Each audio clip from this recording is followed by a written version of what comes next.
hello. There we go. I was muted for a second there. Welcome. Um, hmm. That's strange. Why can't you see the screen? Hmm.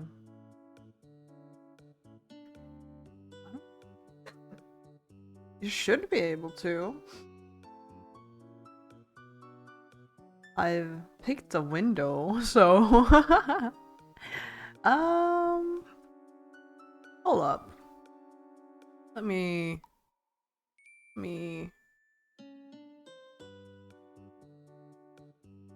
have a look-see.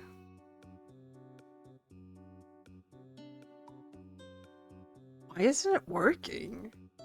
That's so strange. Hold up. Let me try and add a new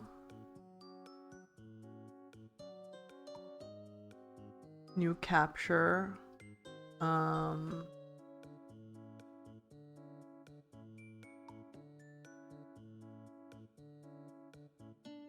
feel like it should work, but yeah, it's not picking up with the new capture either. That's strange. That's a little bit weird. Maybe if I press part 1. Oh, hello. Thank you so much for following. You still can't see it. Why? I don't understand.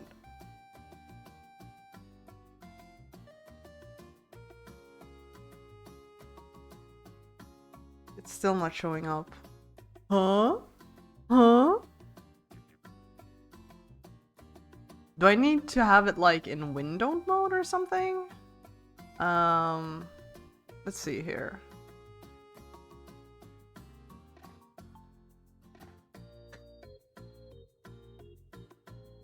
It's still just showing up as black for me.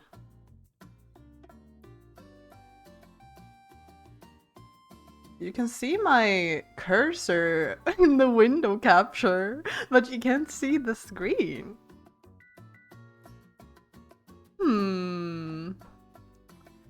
That's very annoying. I guess I could try capturing my screen instead. But it's very weird that it's not working.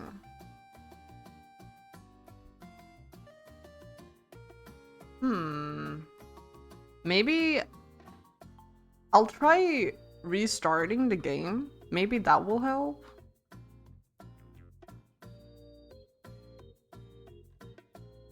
Let's see.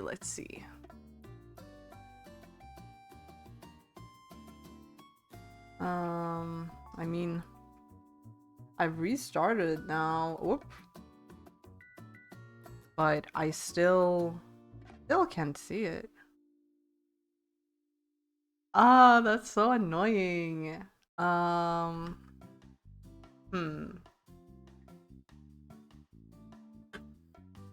should I do this then? Should I just capture the whole window?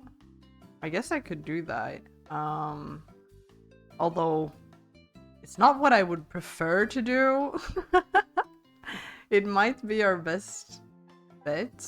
I'm gonna move this to my other screen in that case. Alright.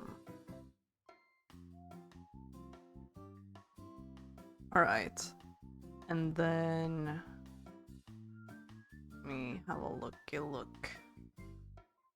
We'll want to toggle full screen here. And we'll add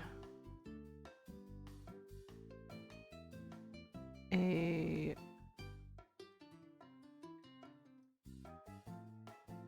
display capture. And we want that display. Yes, that's correct. All Alright. So now... No! Okay. Okay. I just need to move it to the correct place. So now should be like so. Let's see here. Oh my god. You can see it. I just need to turn off the music real quick. Alright, finally. That was a little bit of a struggle. But you should be able to see it now, hopefully. I don't know why it was being so weird. For some reason, it just didn't want to be captured as a game, I suppose. So, I'll play as a woman or a female figure. Ooh, you have walked the wilds of Tahabad through Harry and the spiteful backlands all the way into Mampang. The music is quite loud. There we go. You have survived traps, thieves, serpents, and vengeful gods, and now it is here. The Crown of Kings. It is said the crown was never forged, only found, by Kalana, the Reformer, a lowly foot soldier who became Emperor of the Eastern world. Such is the power of the crown. The air around it cackles with influence. I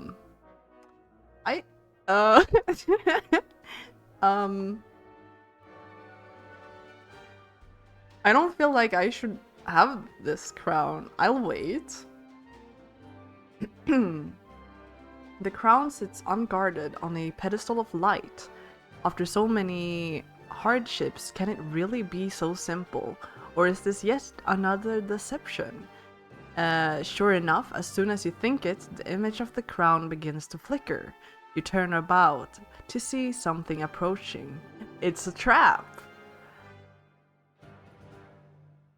And startle yourself awake. You are alone, exhausted, in the little hut in the outpost settlement.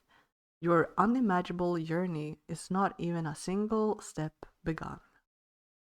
Ooh! I'm already liking where this is heading.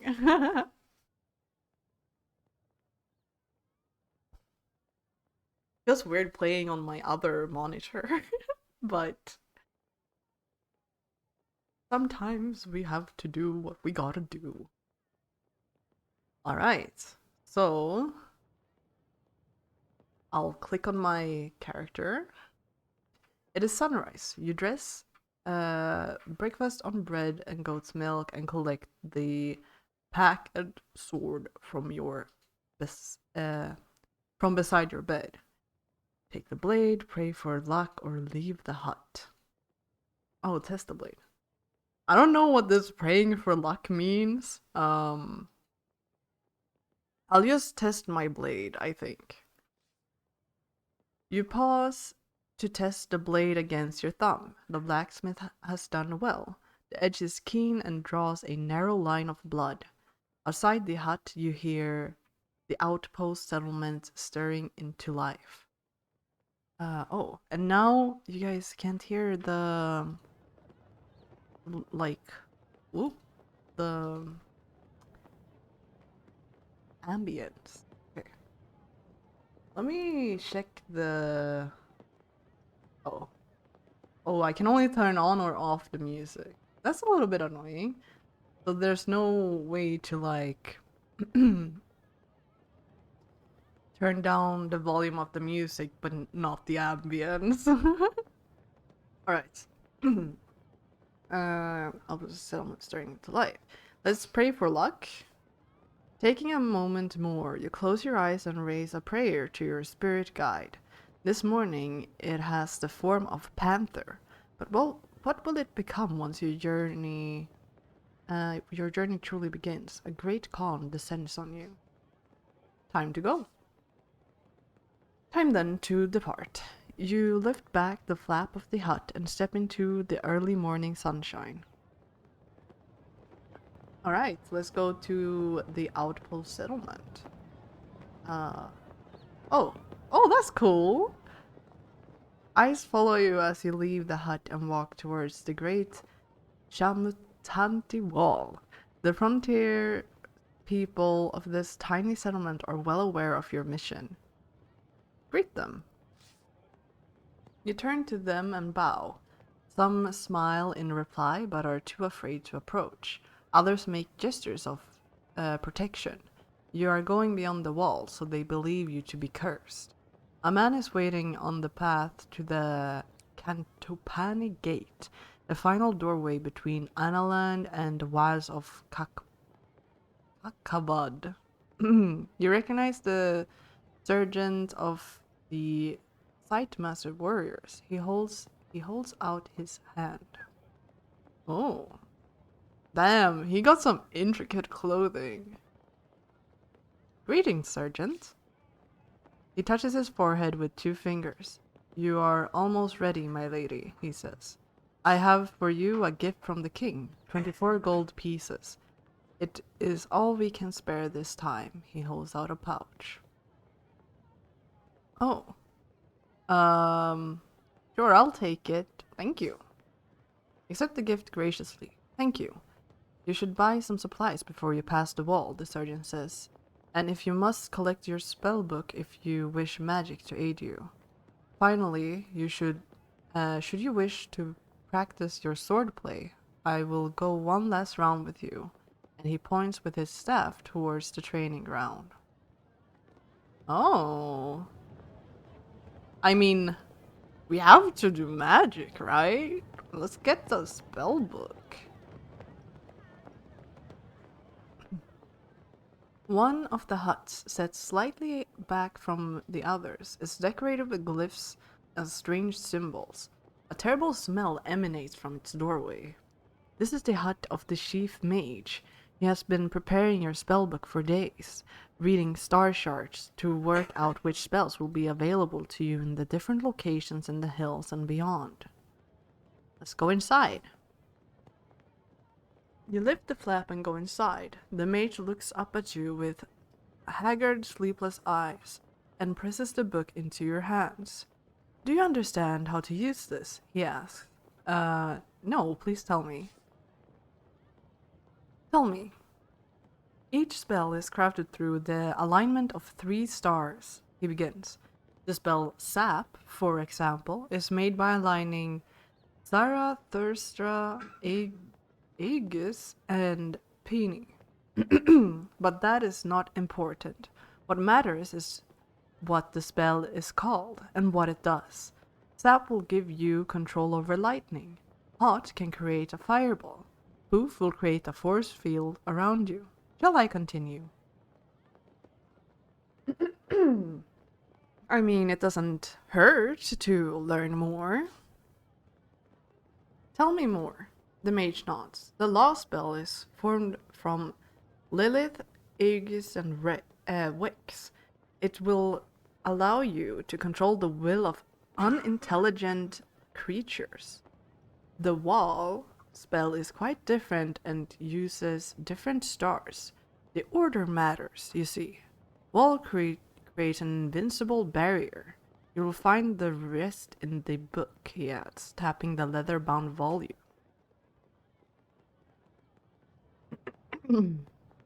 Okay, well, we could try to pry more information, but if he feels like that's a good enough explanation, I'm gonna just thank him and be on my way. Thank you. He scratches absently at his ear. Remember, some spells will cost you effort to use, but the ones that don't will not work without a focus, an item of some kind. You will need to read the book to know what. Okay. So now I have a spell book. Ooh. This volume contains the 48 spells of the High Craft. as discovered and passed down from generation to generation of sorcerers from the earliest days of the Eastern world. Each spell is formed of 3 letters, and each spell will take energy to cast. Furthermore, some spells will fail without the use of a particular item or focus. Alright. If you learn only 6 spells for your adventure, learn these. Sap, Foof, Law, Dumb, makes creature extremely clumsy, hot, and well. We have heard these. All these spells are extremely tiring and will cost you 3 points of stamina. More economical versions exist, though some rely on the caster owning particular items of power. Alright. Ooh. Dumb. Big. We can become 3 times their normal size. Walk.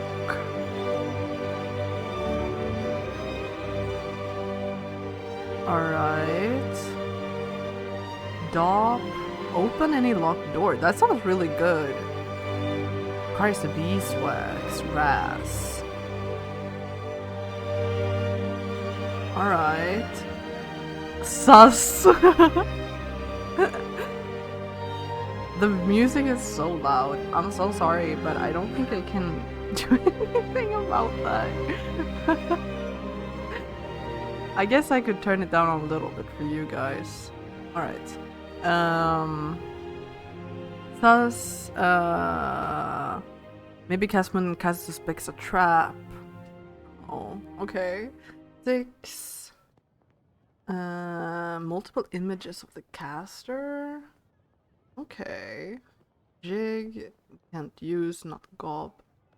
All of these seem... Oh, how? Using information about the safest way of escape is desired. Okay. Man, there's a lot here. Huh. I'm not gonna go through all of these right now, but... What is this? Said, this is the most formidable spell in lore, but no one knows why.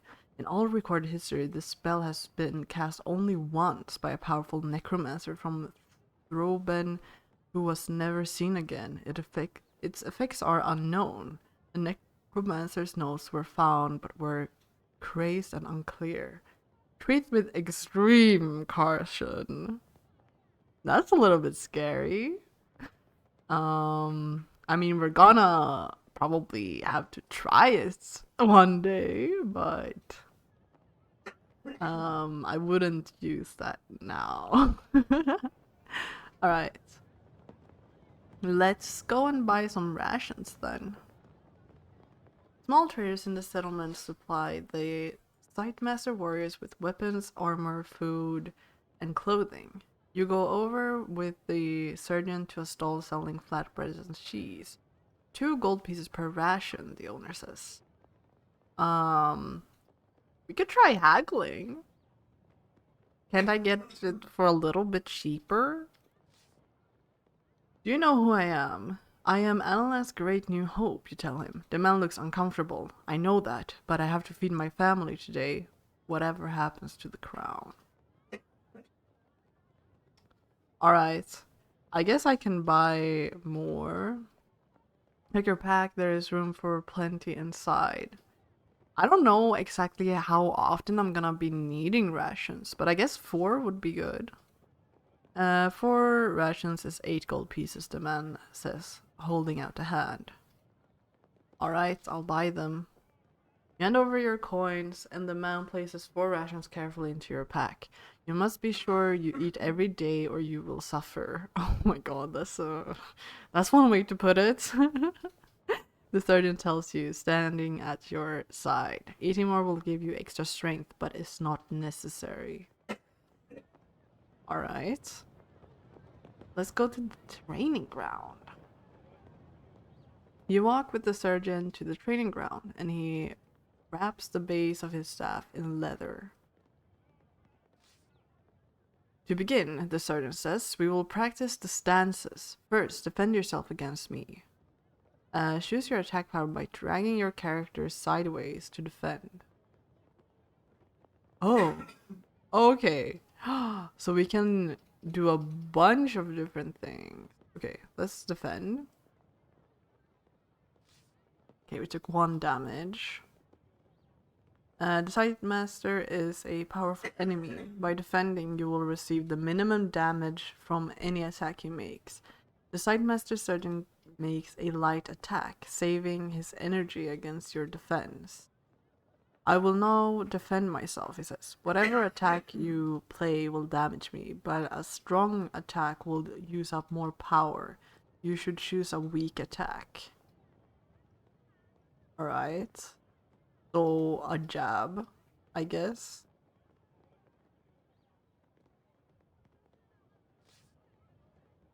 You swing with a weak attack, rushing for the Sightmaster Sergeant, who is defending. Good choice. A stronger attack would have wasted more of your power. My next attack will be one of my strongest, he declares. If you can perform a full attack, you may overpower me, but otherwise, you had best defend yourself. It's lunge.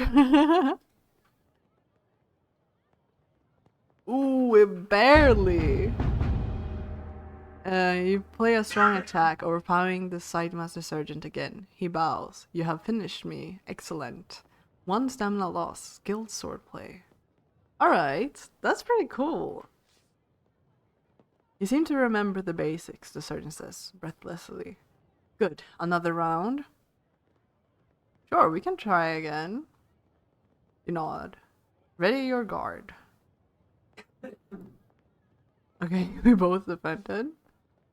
The side master is a powerful ally. Oh, okay, so this is just the same thing. Alright. Boom. Oh, he got me. What? What the heck?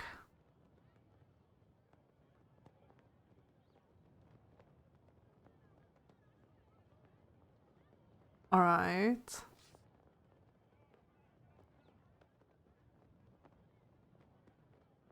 I will make another strong attack. I'll defend. This is the guard. You raise your guard. Okay, so small, tiny attack.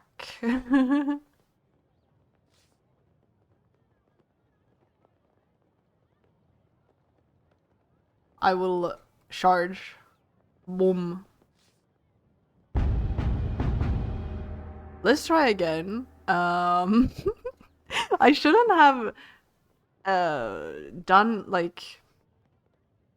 it again. I should have just went with it, because I only lost 1 stamina. I feel like that was good, and now I lost a bunch more. Now I have to redo it. He'll defend himself again.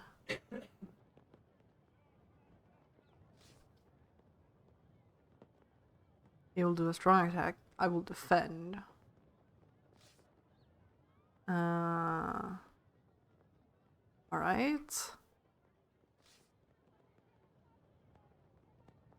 He'll make a strong attack, but I will make a stronger one. There we go. Alright. Oh, we got the stamina back anyway. What the hell? Okay, that's enough training. You shake your head. Very good, the sergeant agrees. But if you wish a bout in earnest, then I warn you, I will not go easy on you. He indicates the wider yard where there is space for a true match. Let's fight. You head over to the yard to practice a bout for real fighting. The sergeant removes the cloth padding from the base of his staff. Unsheath my sword. This time I will not tell you my intentions, he says. You will have to read them for yourself. Be ready. Alright. The sidemaster bows to you, raises his staff in salute, and takes his position. You drop into a defensive crouch immediately. The sidemaster is not to be trifled with. The sidemaster sergeant comes in with a tough blow, balancing his strength and his impact. You escape mostly uninjured.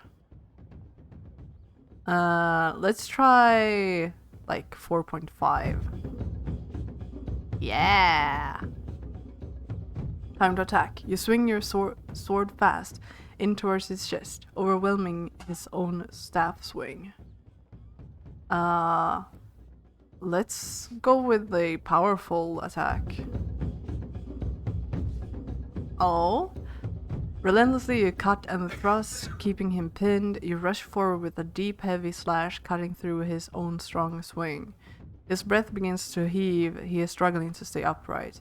You see his grip change on the heel of his staff as he readies himself to strike again. Let's defend, because we need to get some...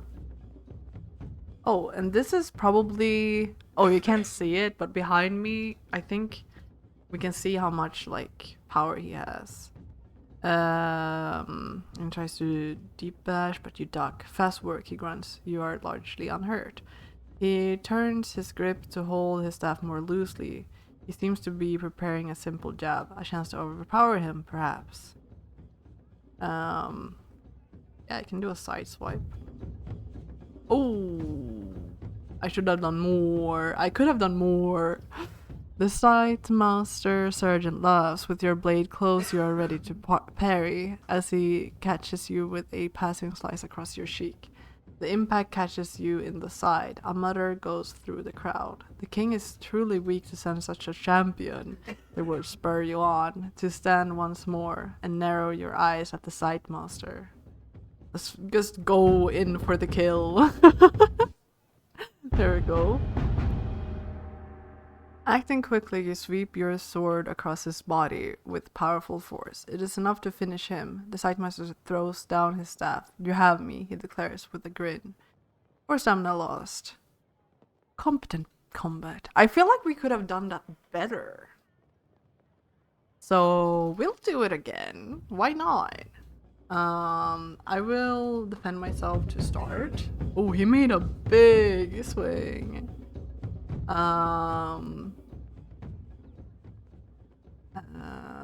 He made his strongest attack. So let's go in for like a 6. That's good. He is probably about to defend himself. You raise a strong would be wasteful now. Okay, so let's just go for a jab. Cleverly, you read his intent and attack lightly, saving your energy while still wounding him.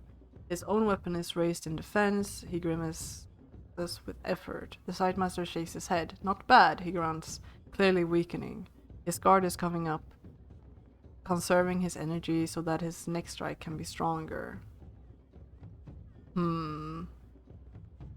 I will go for like a 2. Okay. Maybe that was bad, but... the sightmaster sergeant is ready to leap behind the cover of a nearby hut as you come at him again. His breath begins to heave. He is struggling to stay upright. Well, let's just try to finish him off. Ooh! Ouch! In the next moment, the sightmaster sergeant leaps to your right and attacks. You attempt a strong blow only to be overpowered, and his swing lands with devastating impact. You double over, almost vomiting. The impact of his hit is hard and sends you tumbling across the dirt. From the sidelines, the people of the settlement watch with gathering despair. You see his grip change on the heel of his staff as he readies himself to strike again. Alright. He seems to be preparing a simple jab. Then let's cut. Okay. I feel like this was worse. We did worse. We're shameful now. Oh my god. I need to get this until we like fuck this guy up. Alright. He went for, you can see his arm go tense, he's running a strong attack. Okay, let's defend again. And now he's probably about to defend himself. So let's just go for a jab.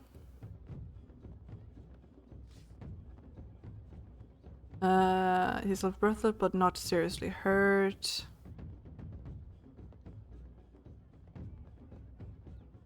Wait. Time to attack. You sting him with your blade low and fast, saving your energy. I'll wear you out, you declare. His own weapon is raised in defense. He grins. He is left breathless, but not seriously hurt. But does this mean that he is going to defend now too, or is that just what happened last time? Okay. That seemed fine. Not bad. See him grip his grip change on the heel of his staff as he raises himself to strike again. Okay, but I think we can do more. Yeah. There we go. Your next strike is a master class in fine swordplay. You swing your sword fast and towards his chest. It is enough to finish him. The side master throws down his staff. You have me. Okay, 2 stamina lost. That's skilled swordplay, so I'm gonna take it. And we got the stamina back anyway. What the hell? Oh well, I guess this is the tutorial, so I guess that makes sense. The sergeant is gasping for breath. He bows to you once more. Very good, he nods. Though you will need to protect yourself better out there. As he talks, a nearby healer hurries over with a salve, and your health and the surgeon's is quickly restored. Okay, so that's why. Well, that's a little bit lame. I thought I needed to perform well. Oh well. Let's approach the gate.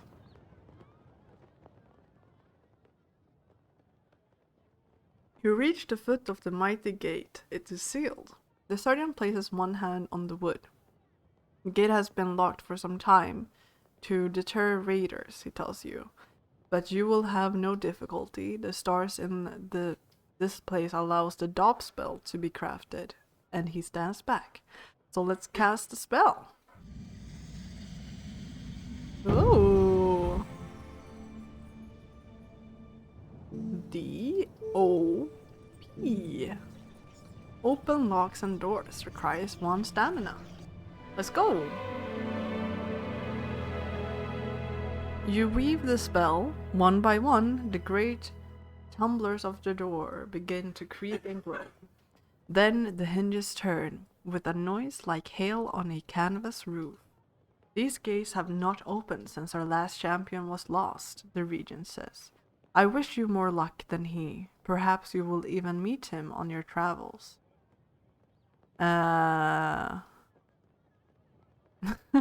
I fear he is dead. If I overtake him, then he is too slow. That does not concern me. I feel like all of these are kind of mean.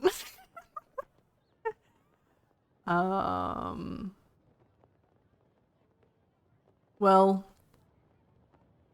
I fear he is dead. I am sure he is dead, the Sightmaster nods, peering at something on the horizon. I believe he is returning, but transformed. I hope you do not meet the same fate. He stands back from you. Alright. Let's go then. Together, you step into the shadow of the wall. One last word, he declares. When you have the crown, find the highest point you can find. We will be watching. Watching from where? From here. The Sightmaster warriors are selected from birth for their incredible powers of telescopic vision. You cannot help but wonder how far he can see. Tell me what lies ahead.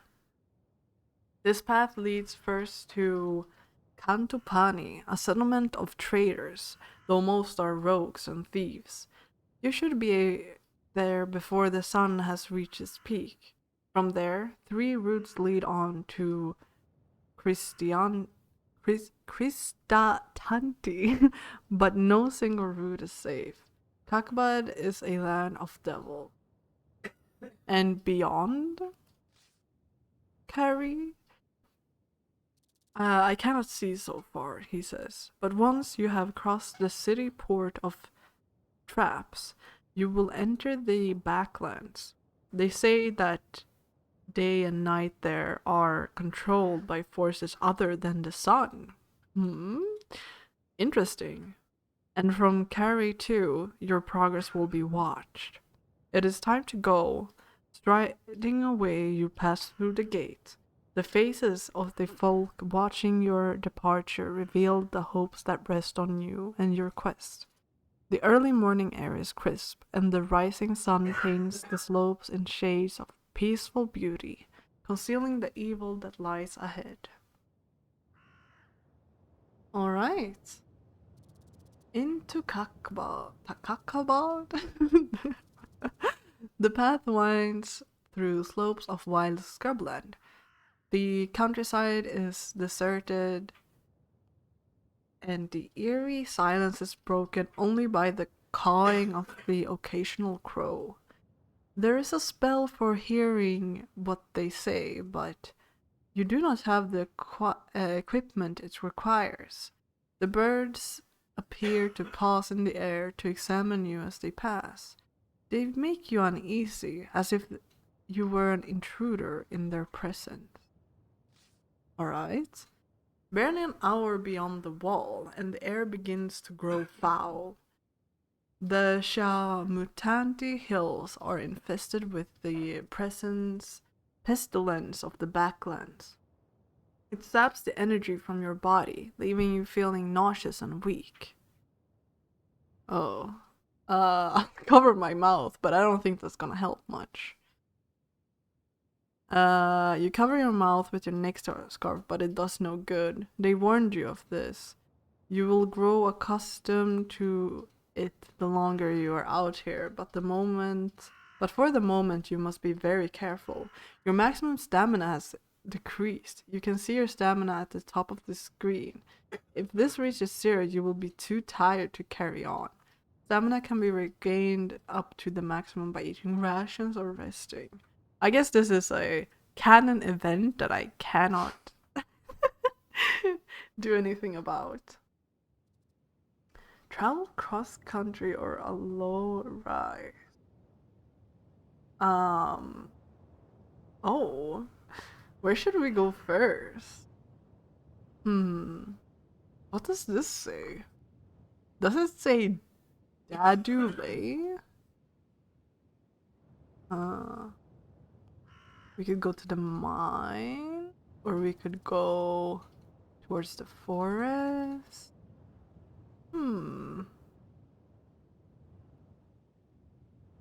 Which would be the fastest way? I don't know.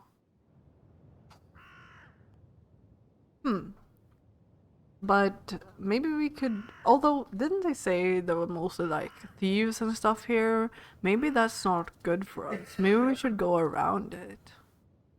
I don't know. Let's go here.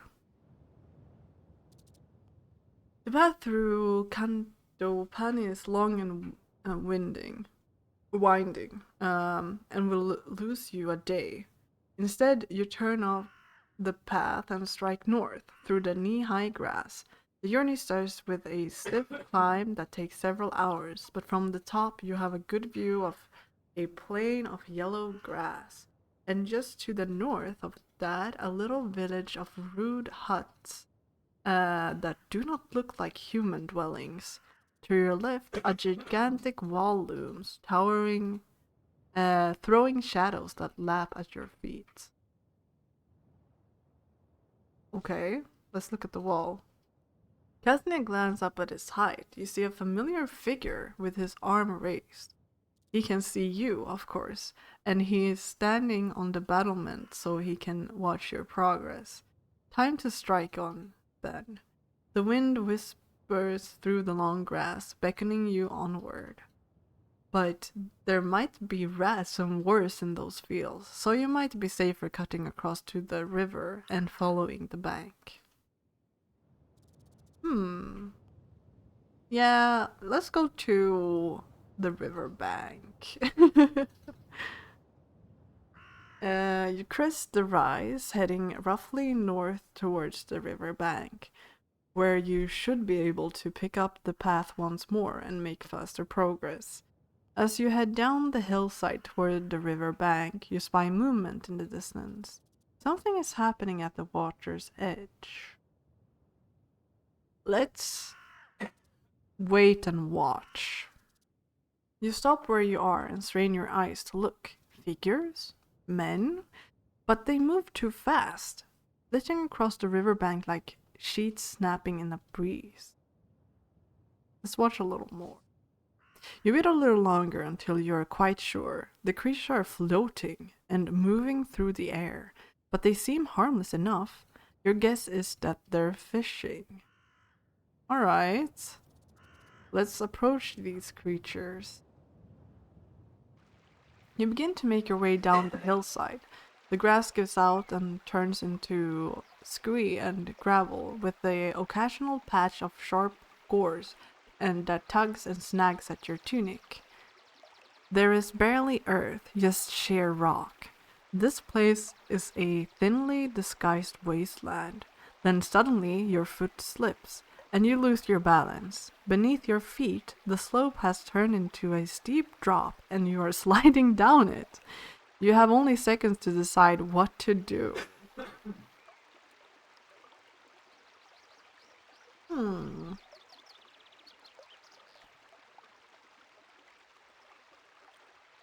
What should we do? We could cast a spell. We could also stab our sword into the ground, but maybe casting a spell would be fun.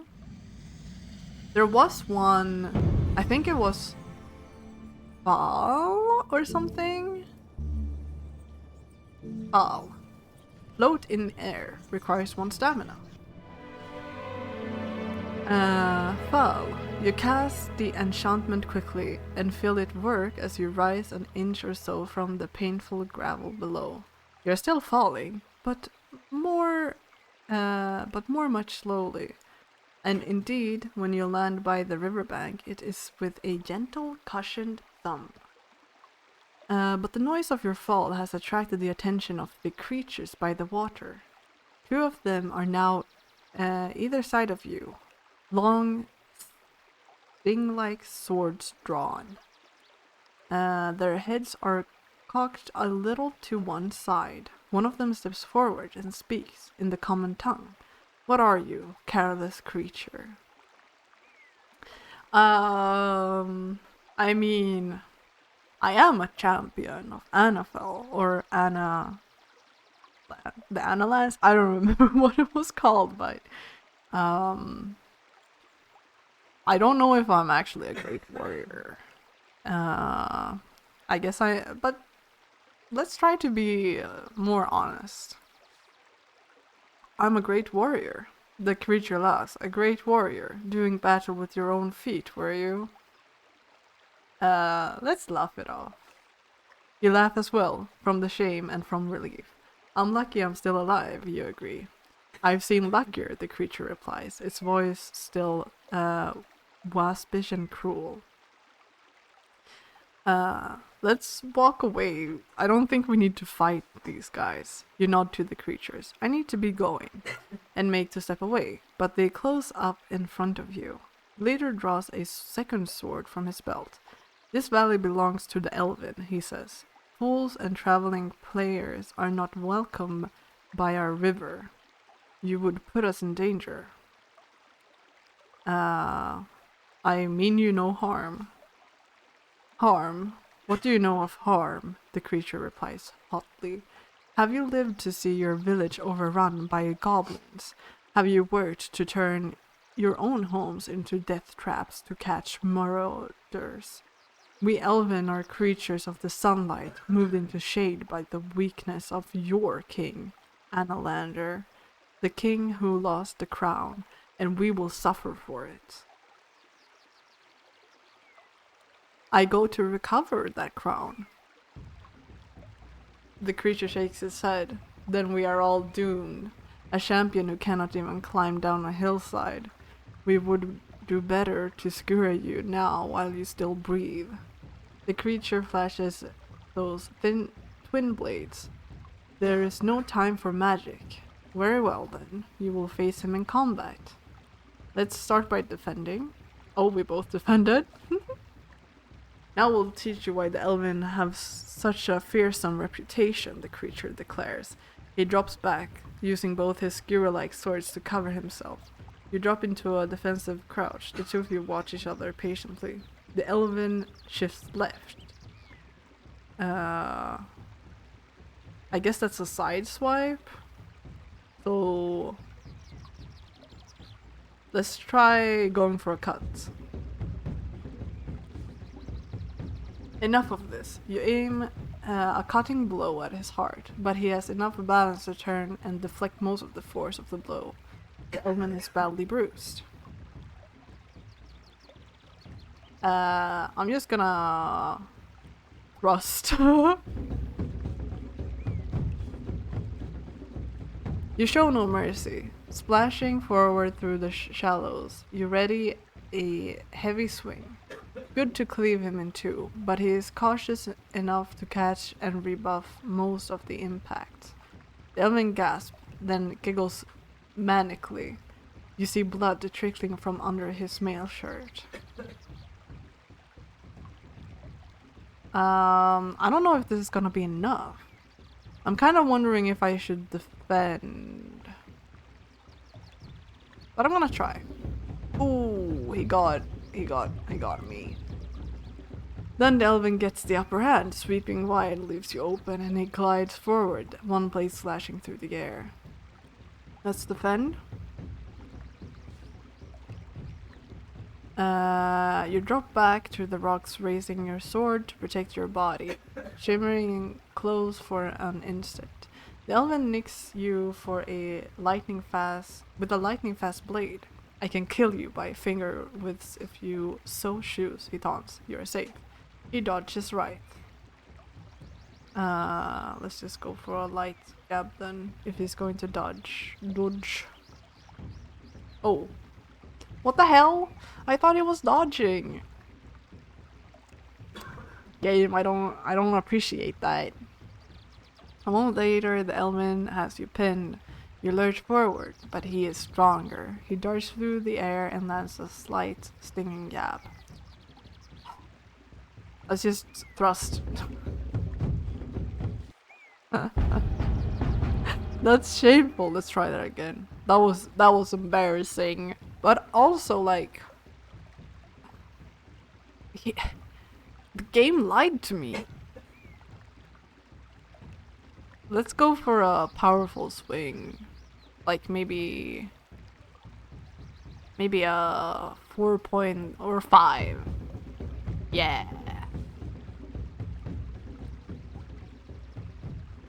Let's go for max.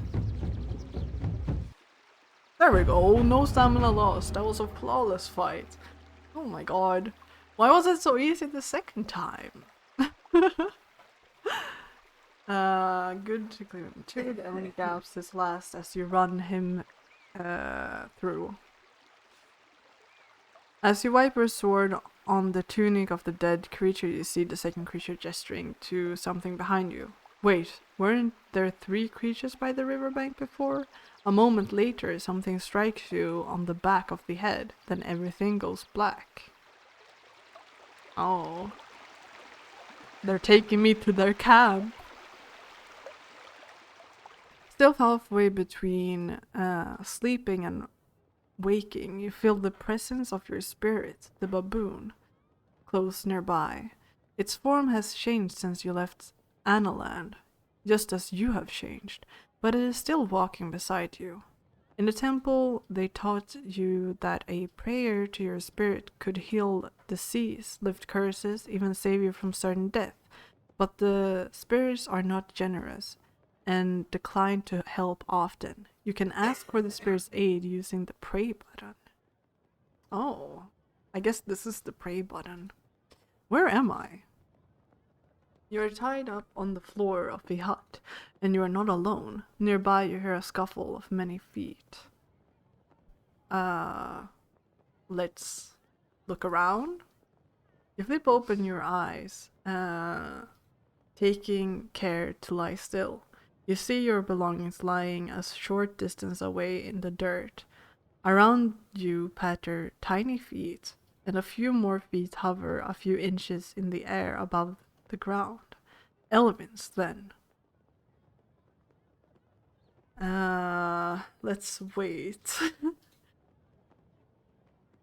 The guard, noticing you're awake, leans out of the doorway and calls sharply. Soon a small crowd has gathered around you. Oh, look at these guys. Alright. One, evidently some kind of leader, flows over to you and plants a blow in your stomach. That's kind of mean. That is for our kinman, he shitters. He was a fool to provoke you, but you could have scolded him. You did not need to kill him. Oh, how? I guess there's a way to not kill people? You would have killed me? I am sorry for your loss. The Elven chief looks at you with a serious expression. His face is clearly accustomed to. Perhaps you speak the truth. You have the aspect of honor. He makes a gesture to the other Elven who approach. You tense, expecting blows, but instead they open your pack and begin to sift through the contents. We will take the price of our man, the chief declares. We are creatures of joy and mischief, but today we will do nothing but trade. I mean, what do I get in return? I guess they let me go? Can you untie me first? I will trade with you, but untie me first. The chief shakes his head. I do not think we can trust to your mercy, can we? The Elven root through your things with brutal efficiency, taking what they fancy and tossing the rest back at you. They then pick you up and carry you out of the village, leaving you in a pile on the side of the path like a sack of waste. I don't think it's worth calling after them. Let's just get up. You try to stand, but your legs are still tied. You topple to your knees. The Elven, turning at the sound, laugh loudly. Almost as an afterthought, one returns with a bared knife. For a moment, he holds it near your throat, then slices the bonds around your arms. And then he turns and runs off into the trees. Okay, let's get up for real this time. You stand slowly, battered and bruised. You rub the blood back into your wrists.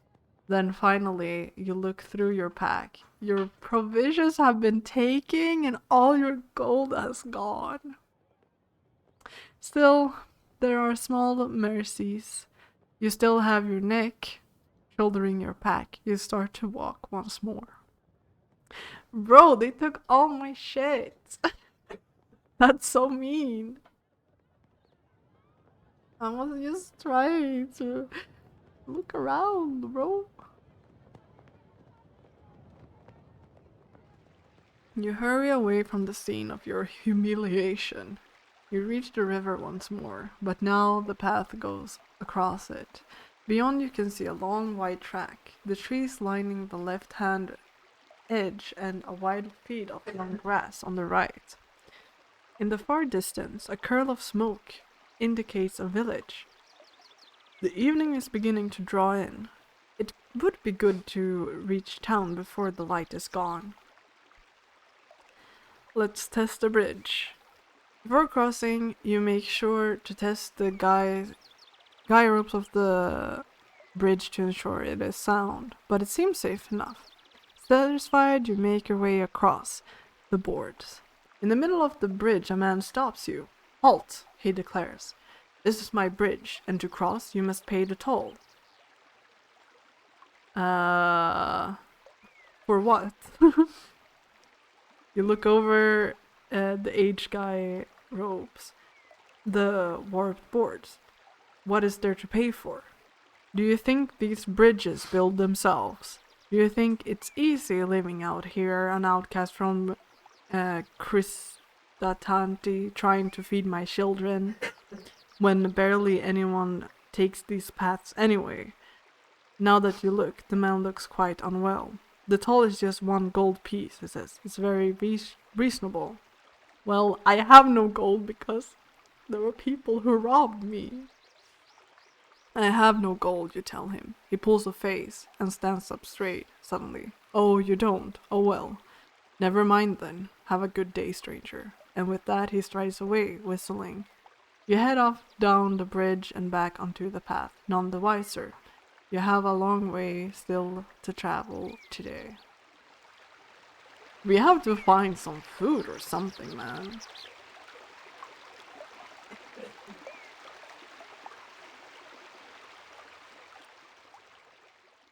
What are these? The path continues along the side of a line of trees. Suddenly, an acorn lands on your head and you hear a tittering from overhead. The baboon grants you strength. More elven in the trees, hurling acorns.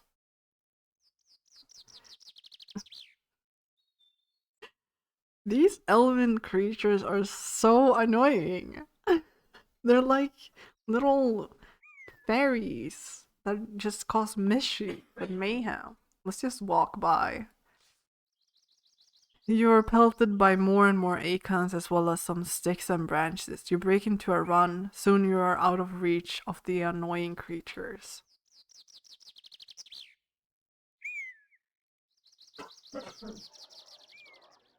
The sun is now just past its zenith, and everywhere a dusty heat rises from the baked earth. You begin to think about where you will stay for the night. Another night sleeping out in the open would be best avoided, but then you see a small village set into the hill. Let's look at it. Smoke rises from the stacks. The houses are well set, with stone at their bases and thatched roofs of grasses and thick leaves.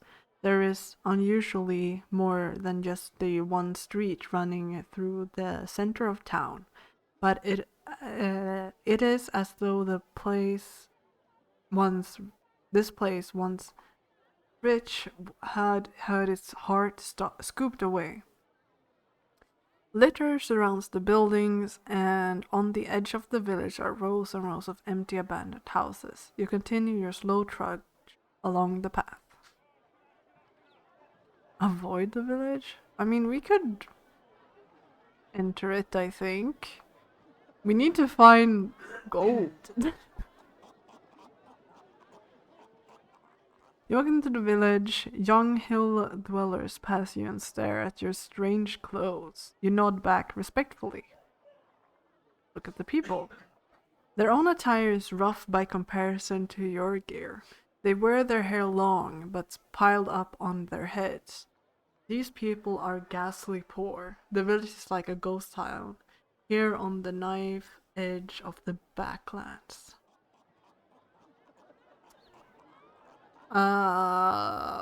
Fuck. We don't have any money. And they don't have any money. Let's talk in the alehouse. Walking down the single road, you quickly find a hut with its front covering pulled wide open and the smell of brewed beer coming from inside. You go in. Several hill dwellers are here, talking gruffly. When you enter, they watch you with understandable caution. These guys look rough. Holy shit.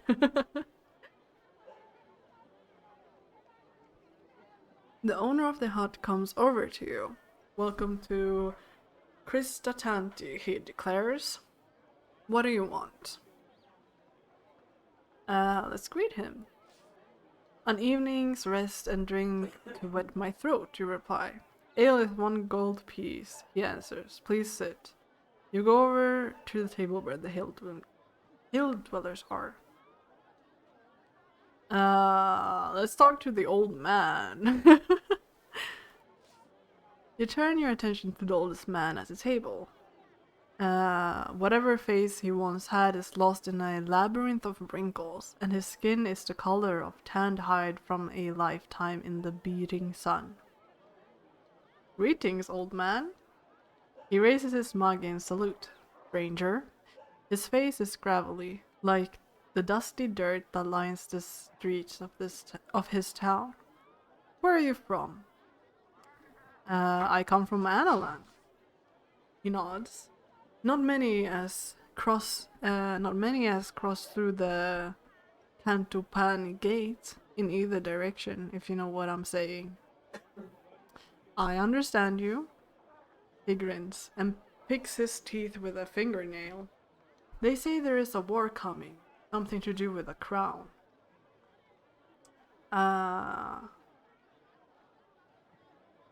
Should we say that we seek that crown? Maybe we should try getting information.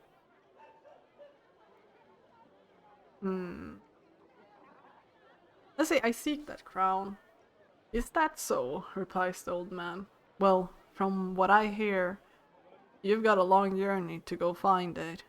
I hear the birdmen took it all the way to Mampang. You're very well informed. The man shrugs. I would be, if I knew where in the backlands Mampang was. But I don't know much outside my own town's hilltop. You sip your beer. The old man... do I have a beer? I don't have any money. The old man exchanges glances with the younger man sitting opposite. Let's ask the old man about the area. Can you tell me something about this region? You ask.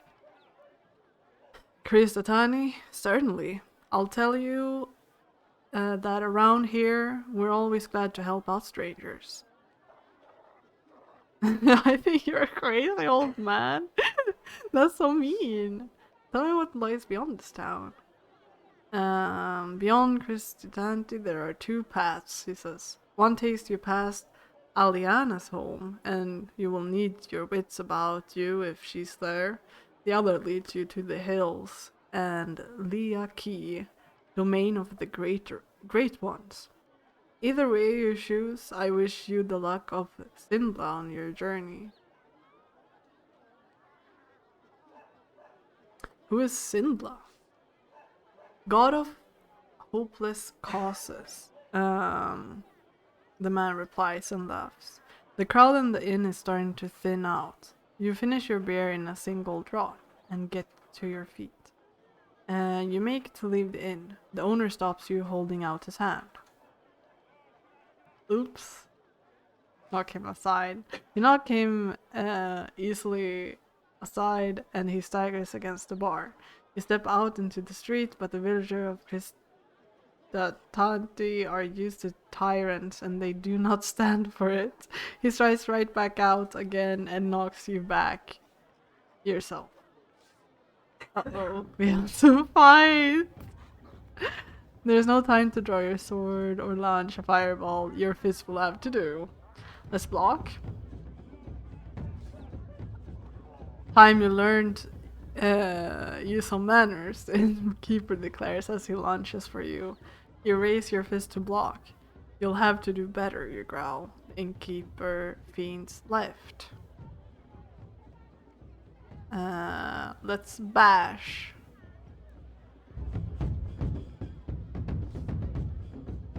Enough of this. You leap forward, grabbing with both hands and headbutting him. He ducks quickly to one side. You swing like a blacksmith, he growls.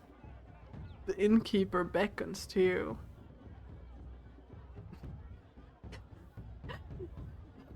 I feel like that's a bad omen. Like, I feel like he's gonna either go in real hard or, you know what? I'll just thump him. You have split his lip once and you aim to do it again. Picking up a bottle, you smash it across the innkeeper's face. The old man's guard is down. He steps back.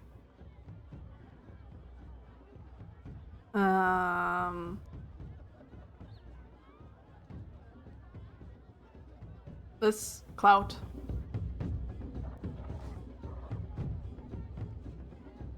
You go for another blow. You aim a savage blow at his jaw. He lifts his guard to cover himself. The innkeeper stops and spits blood into the dusty ground. The innkeeper paces left. Let's just bash again.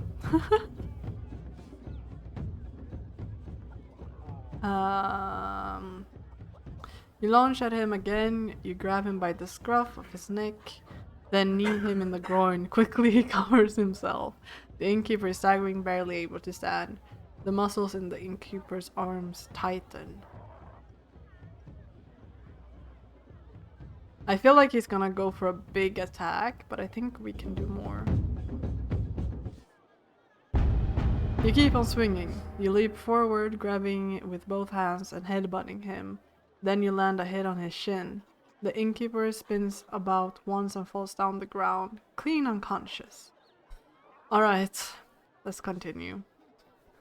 The innkeeper lies down in the dark and stays there. You dust yourself off, take a jug of ale from the bar, and drain it to refresh yourself a little. Then you nod to the crowd and leave. Time to find a place to sleep. We don't have any money. You stop a passerby and ask him for an inn, and they led you there directly. The woman who runs the place stands in the doorway with her arms folded. Are you from the king? She demands. No, I'm a mere traveler. The woman now narrows her eyes at you. This is a guest house, the best in Kristatani. Only guests stay. And any guest of mine knows it costs me 3 gold pieces to host a traveler overnight, and 2 to feed them. But it's all between friends. You do not have enough money for either.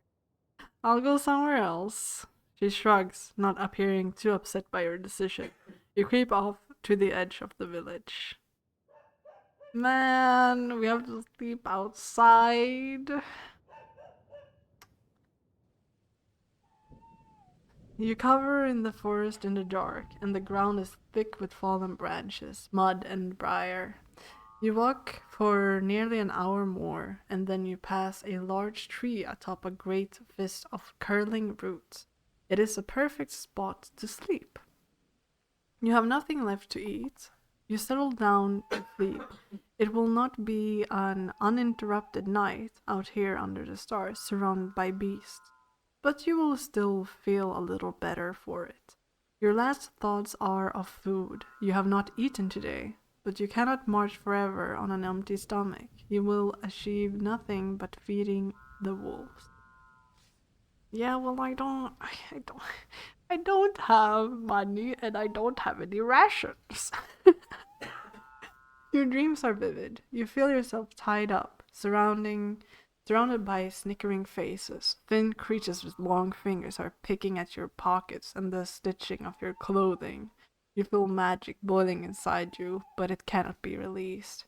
Meanwhile, the food in your bag is rotting, wet through from the sweat of your back. And in the distance, a deep voice is booming with laughter. The long, cruel fingers of one hand are curled around the metal frame of a crown, and with the other he beckons you forward, as if into a trap. Alright, I guess let's continue forward.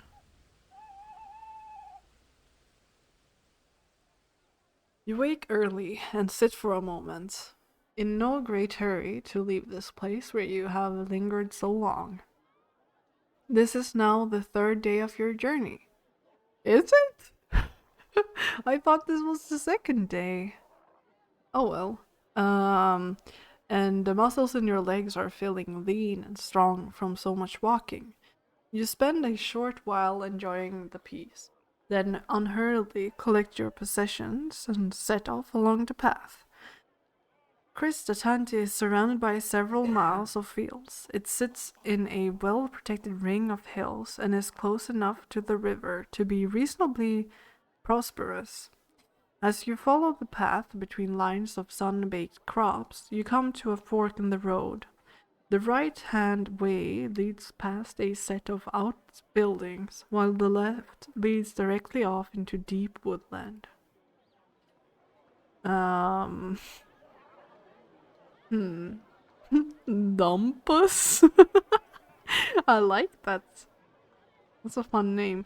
Here is some cuckoo person, according to the old man. And here, guess it's only ruins. But so we have to find money somewhere. I guess we could go through Doompus and try to get some work or something. Yeah, let's try that. Your journey is too important to slow down by talking to locals. You must pass unseen, and so you disappear into the jungle of the tall trees. For a short while, the sun is fervorous, and then you are between the trees once more, and everything becomes cool and still. You walk for several hours uneventfully. This is land that has never settled or that was never settled or explored, and very few travel this way. In places, bushes and shrubs have grown over into the path. Let's move cautiously. You pick your way carefully forward, moving slowly but silently between the trees. If there are any beasts nearby, you should be able to wring their necks without them hearing you approach. Then you come to a fork in the road, still deep in the forest. Alright.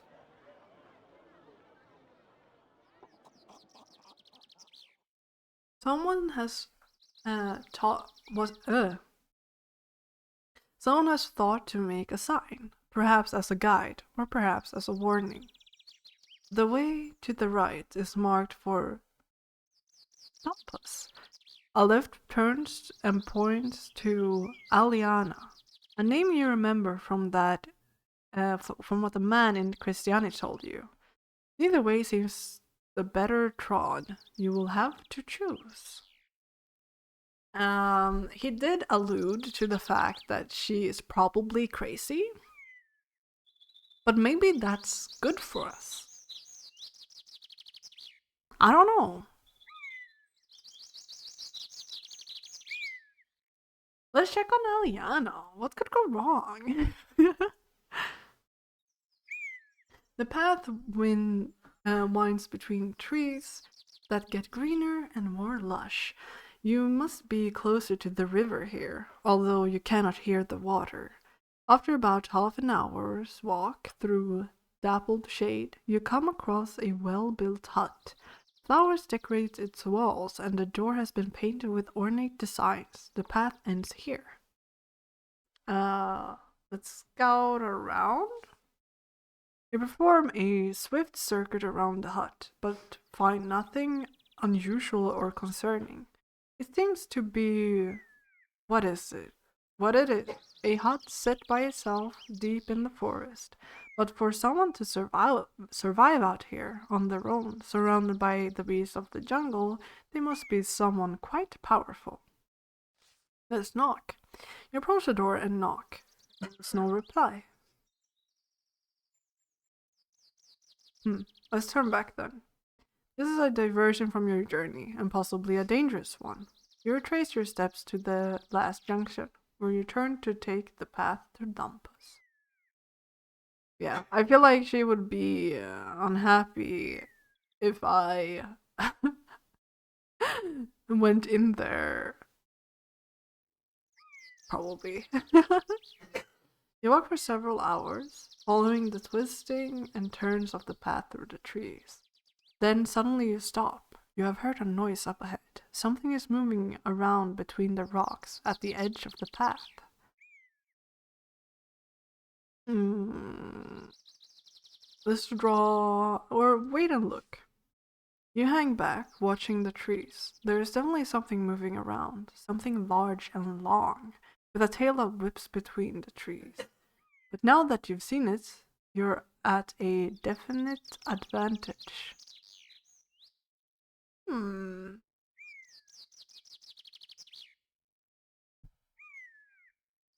Let's try to creep around it. The beast is off the path to your right, so you creep through the tree line on the left. You may escape unnoticed.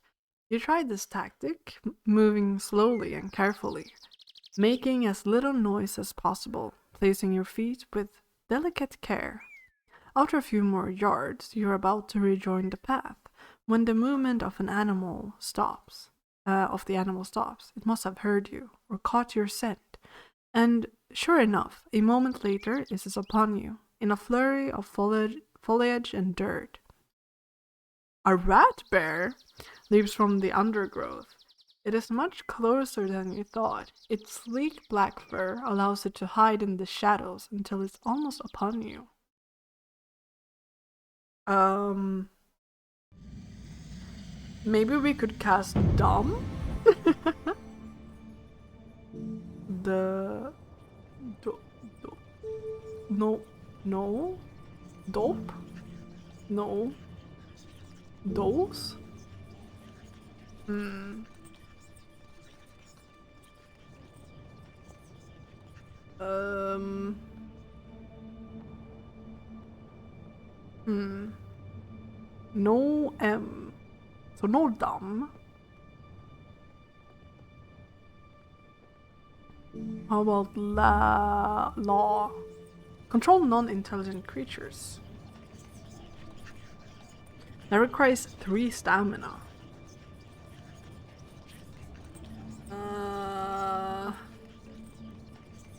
I don't know if that's worth it. Hmm. It's probably not worth it, but maybe. What's this? Wait, no.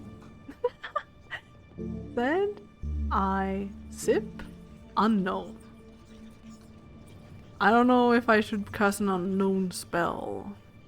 This is the DOS? DOS could be better. Let's go for DOS. Draw out the spell and the bee slows down, looking suddenly very sleepy and slow. At this speed, you do not even need to fight it. You walk quickly away. Nice! You only need to use 1 stamina. The path winds a few more times around gigantic trees, thousands of years old, and then emerges into a sudden plain, as if the forest had been scooped away by a gigantic hand. A river trickles thinly between short grasses, and by its banks stand a tiny village. Alright. Today has been mercifully short and uneventful. You have made excellent progress. With a decent meal and a night's sleep, your next day will start auspiciously. As so, it is a shame and a worry that you have so little money. You head down into a village, hoping to find charity. You follow the path down into the village, passing a sign which declares it to be Tampus. The streets are thin and narrow, and the buildings have been set close together, as if trying to withstand a storm. There is a terrible smell hanging in the air. All in all, it seems an unpleasant place. Hmm. Let's. Should we explore or should we talk to the villagers? Let's talk to the villagers. You pass along the main path through the village and pause outside a hut in which several of the hill dwellers are sitting and eating. They seem deep in discussion about something. Several are shaking their fists in the air. Lifting back the canvas flap, you step inside. The hill dwellers stop talking immediately and look up at you. One gets to his feet and gestures you forward. Let's step over. You step forward. Then one of the others calls something in their native tongue and points at your side, to where your sword hangs, out below the hem of your cloak. In broken Tamankang, the first man croaks, "No weapons," and he indicates a table by the door where you can leave the blade. Look over the table. There are plenty of other weapons there, so the men appear honest enough. Alright. You unfasten your sword belt and leave your weapon on the table. The hill dwellers nod to show their appreciation and then beckons you to sit with them. Then they continue their conversation, just as animatedly as before, speaking in a local tongue you cannot follow, but as they talk, they pour you a drink and provide you with food. They seem quite welcoming.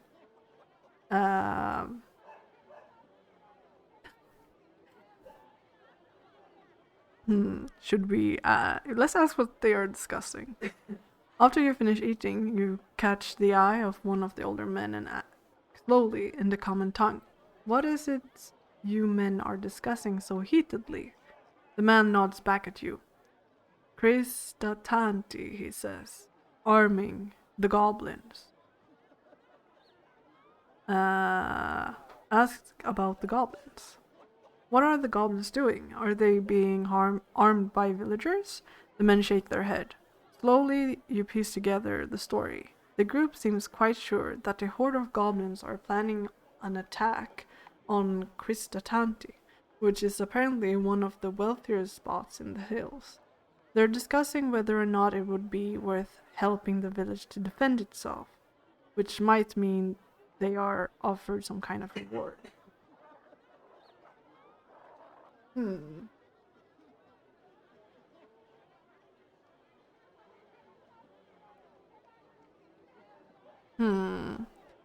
I feel like helping them would be in their favor, no? You must help them, you declare earnestly. Kristatanti, it does not help us, one of the men points out. They are rich, we are poor. You can be better than them or you will place them in your debt. I mean, both of those are true.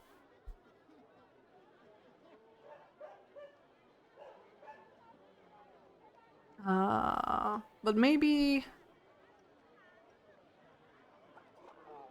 telling them this will make them more likely to do it.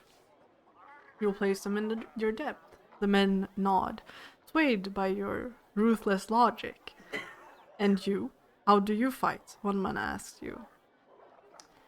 I mean, I serve the king of Analan, but I will help those that need it. I will help those that need it.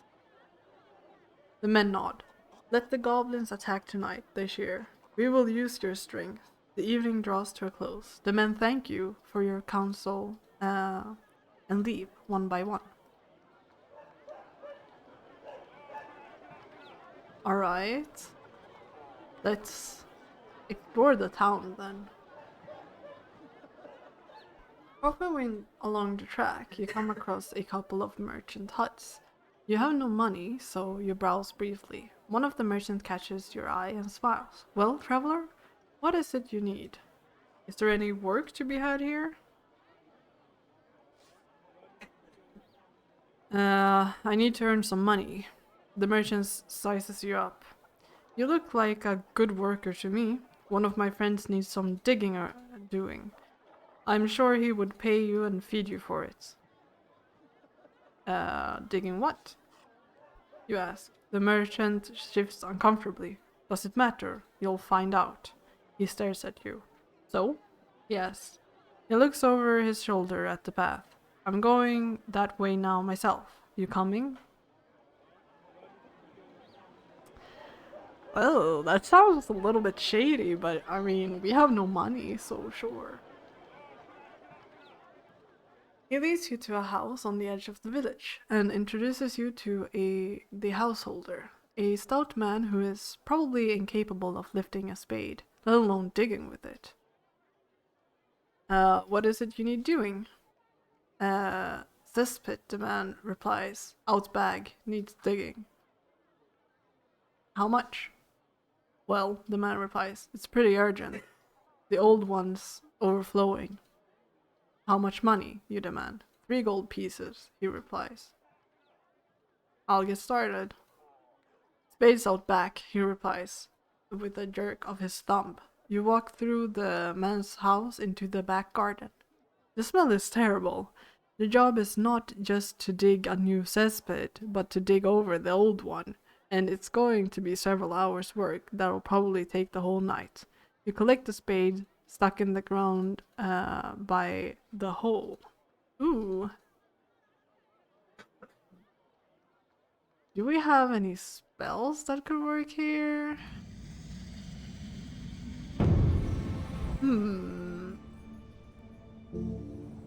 Big? That would grow us in size, but our spade would still be small, right?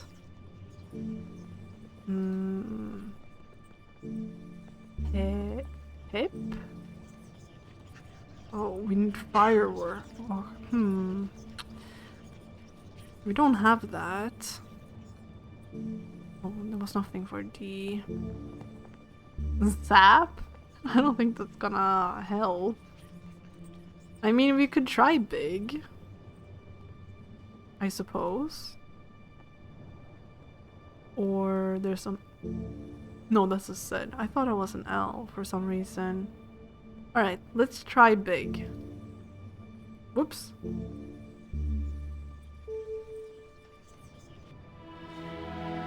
You cast a spell and wait for it to take effect. When you feel the spade turn from a heavy tool to a mere toothpick in your hands, as you swell to 3 times your usual size, you have the digging work done in barely any time. Yes! Nice! Collect the pay. You go back into the house and collect your money, 3 gold pieces. The grateful householder also provides you with some food, as well as a space on the floor to rest for the remainder of the night. You settle down happily and are quickly asleep. That's awesome! Okay. You dream strange dreams as you sleep. Tall trees rise like hooked fingers on either side of you, ready to close into a fist as you creep forward. The hills stretch out into the distance, a frozen sea, treacherously deep. Great forces lie underground, ready to open a hole into the earth. You will never see it in the dark. Overhead, you fancy you hear the flap of giant wings. The birdmen came for the crown. Perhaps before this journey is finished, they will come for you. I guess we're done in this town now. So let's go here.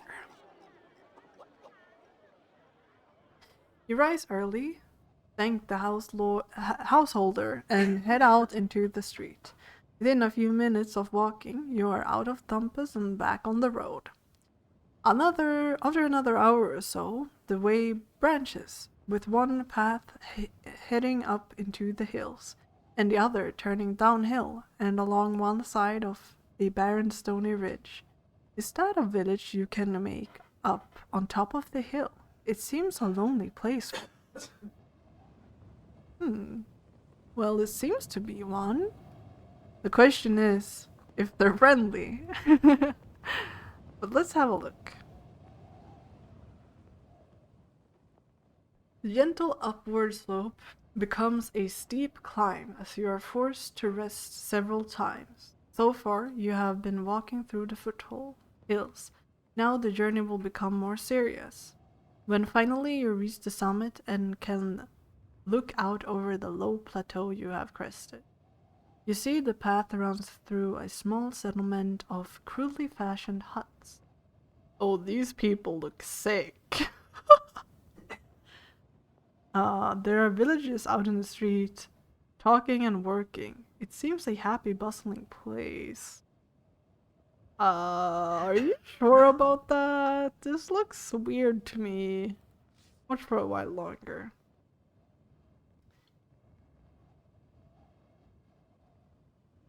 You stay at your vantage point and watch a little longer to see if things change. After a while, you begin to notice something strange about the way the people in the village are moving. First, you notice one is limping, then another. Then you realize they're all shuffling as they move. Some use stick, and one is even crawling. Let's watch a little more. You stay hidden and watch for longer. After a while, you realize that whatever is happening in the village, it is desperate. There is no laughter, no joy. There is no trade or commerce. The women do not walk about, and the men do not watch them. It is like a prison camp. I think I'll stay away from this place. You have seen enough. Taking the low scrub, you walk a quarter circle around the village through the bare ridge. Let's keep going. The path turns down a steep tree slope and into some trees.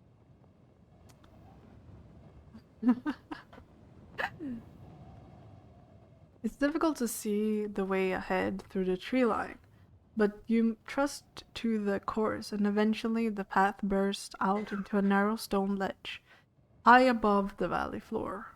The ledge leads left and right. There is no way forward.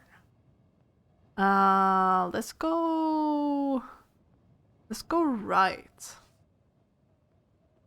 Looking right. Oh, we're just looking. Okay. Looking right, you are taken aback, as out of the mist that fills the valley, an impossibly wide bridge looms into view, as if it had only now fallen into place.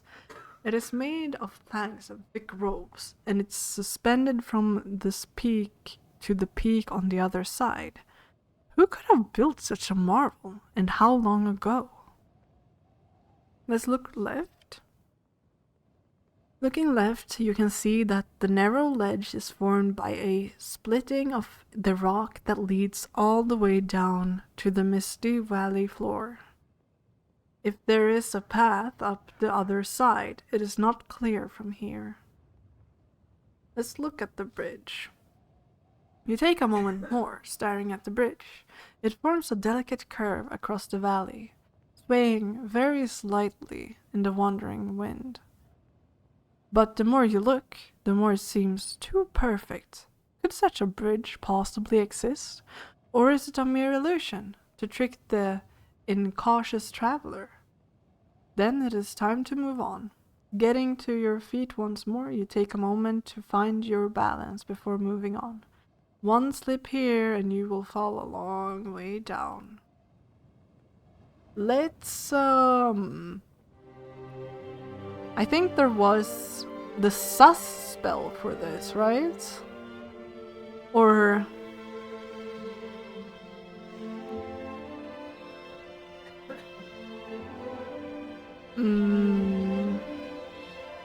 or there was one how.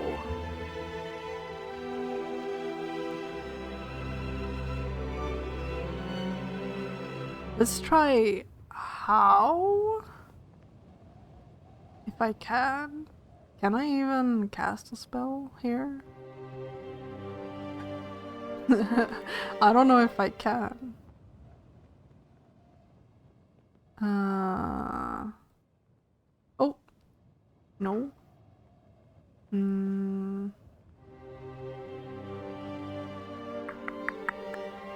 No. I could pray.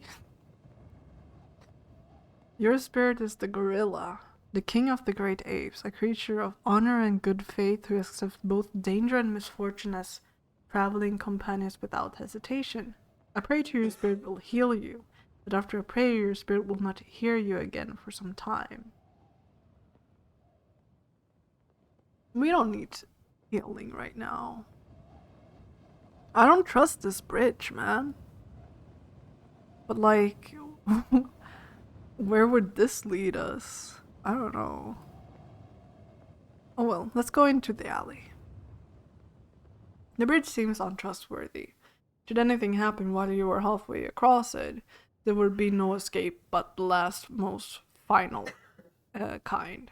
Better to walk. You make your way along the stone ledge. The angle is steep and it's hard going not to stumble. At the valley floor is a dried up river, covered in worn stones honed by water that is now long gone. Small caves open in the rock face nearby, with rusted machinery abandoned outside. There was mining here once, but it must have been a long time ago. A wider track, made for carts carrying ore, leads up the far slope. Let's look around. You pause for a moment to recover your breath and look around. Look at the machinery. You walk for a while between the ancient machines that list out of the mud beside the riverbed. Gigantic hoppers, now bronze with rust, with huge spike wheels on their sides, and chutes leading between them, now thick with bindweed, slugs, and mud. Whatever these machines were for, they have not worked in decades, maybe even centuries. Alright.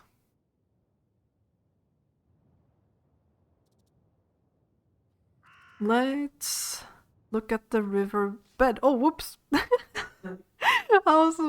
Oh well, I clicked the wrong thing, but oh well. You approach the mine entrance. A wet wind greets you from the depths. The mine shaft must lead somewhere, but it is pitch dark. There are no torches, and you do not have any light of your own. I did not mean to do that. I was meant to look at the riverbed, but can I? If I go here, rewind. Look. Whoops. Look right. Bridge. Continue, and then we go here again. This is just gonna be the same. Okay, now let's look at the riverbed because that's what I intended to do. You look down at the riverbed, nothing but a carpet of stones. Let's take some stones.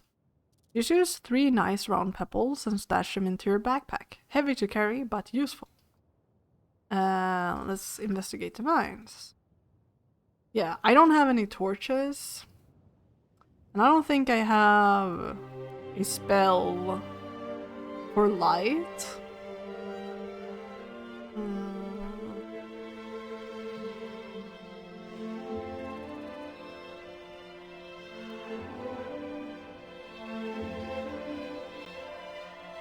Nope, nope. Nope. Nope. Nope. Nope. Nope. Requires a pebble. Potent little spell, but one which calls for great mental concentration. The spell must be cast on small pebbles, which will then explode. Oh! Cool. Dim. Fog.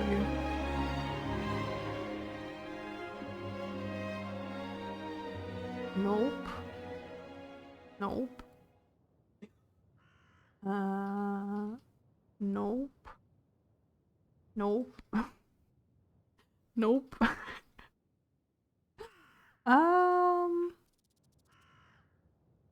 Yes. Yes, queen. I don't see any sun.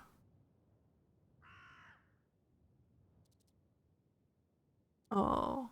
It could act, but we need a sun jewel for that, and we don't have one of those. Alright. I guess I don't know if we should go inside. We don't have things for that. Let's just climb. Your breath is short and your heart is hammering as you pause, halfway up the valley slope. A small wooden hut is opposite, set a little way back from the path. Look at the hut. You stop to watch the hut dropping behind a bush out of sight as you do so. After a few minutes, you see a troll emerge, ducking to get through the tiny frame of the building. He is clearly guarding something around here. Perhaps a mine, or perhaps he was stationed here long ago to guard a city that has now crumbled to ruin. Let's wait and see what he does. The creature stands outside the hut for a few minutes, looking this way and that, his colossal head turning with the speed and dexterity of a mill wheel. Then he stomps away around the curve of the hill. You probably have a few minutes before he reappears. Let's go inside the hut. You seize the opportunity and race over to the hut to see what you can pilfer. Inside you find it is a barren shack. There's a low oak table in the center and no windows. There's no door. A pile of blankets in one corner is the only nicety.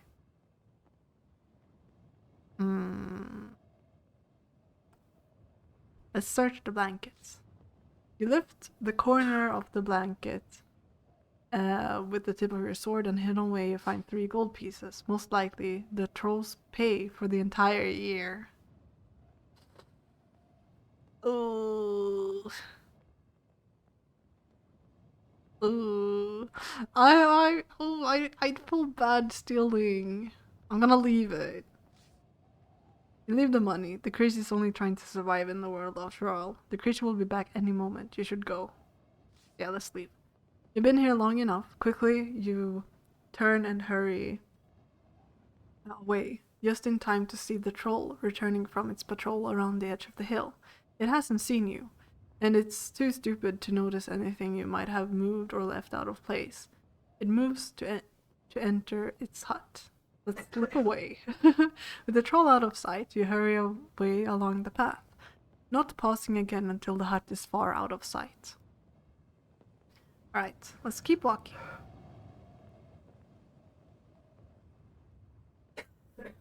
Another hour passes as you finish the climb, with the sun starting to hang heavy in the sky. You reach the top and meet with the other end of the rope bridge. Look at the bridge. It may look stable, but it is undoubtedly a death trap set to part travelers from their gold and from their lives. You continue on down the slope as evening draws. Alright, head for the town.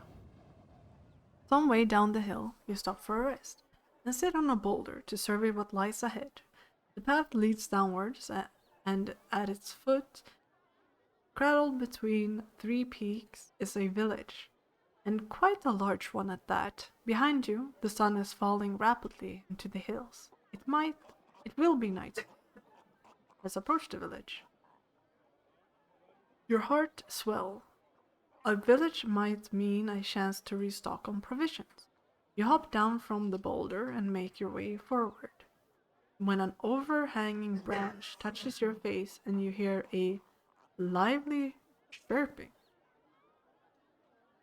Huh? Let's freeze. You freeze. Hovering by your shoulder is a small creature, the size of a bird. It is shide-like, but very thin, with green skin, and it flits around you on transparent wings. It seems friendly enough. It even lands on your shoulder, its tiny clawed toes pinching slightly. Let's talk to it. Greetings, little creature. And hello to you, the creature replies, chirping. My name is Jan. Alright. What are you? The creature does a backflip and gives a low bow. I'm a mini-mite. Pleased to meet you. It reaches out a tiny hand and shakes your earlobe. What can you tell me about this village? You point down the valley. Is it safe? That's Biritanti. It is very safe. It's the largest village in the whole of the Jamutanti Hills. Every traveler who comes this way spends at least one night here. So it's a little bit expensive, especially for mini-mites, but pleasant enough. The creature starts hopping up and down. Come on, it grumbles impatiently. Let's get going, can't we? What do you want with me? See that village? The creature replies. Last time I tried to go through, they told me I wasn't welcome, so I wouldn't mind some protection. Uh...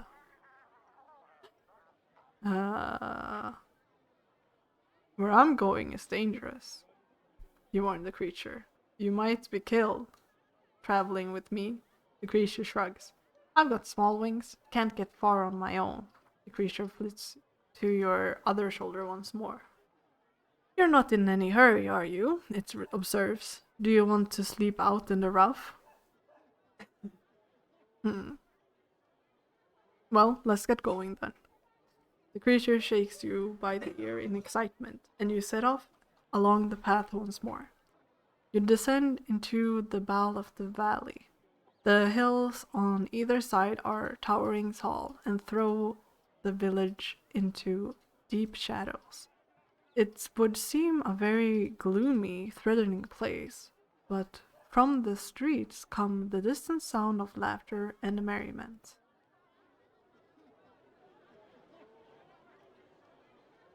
You continue along the path. The sounds of festivities grow louder.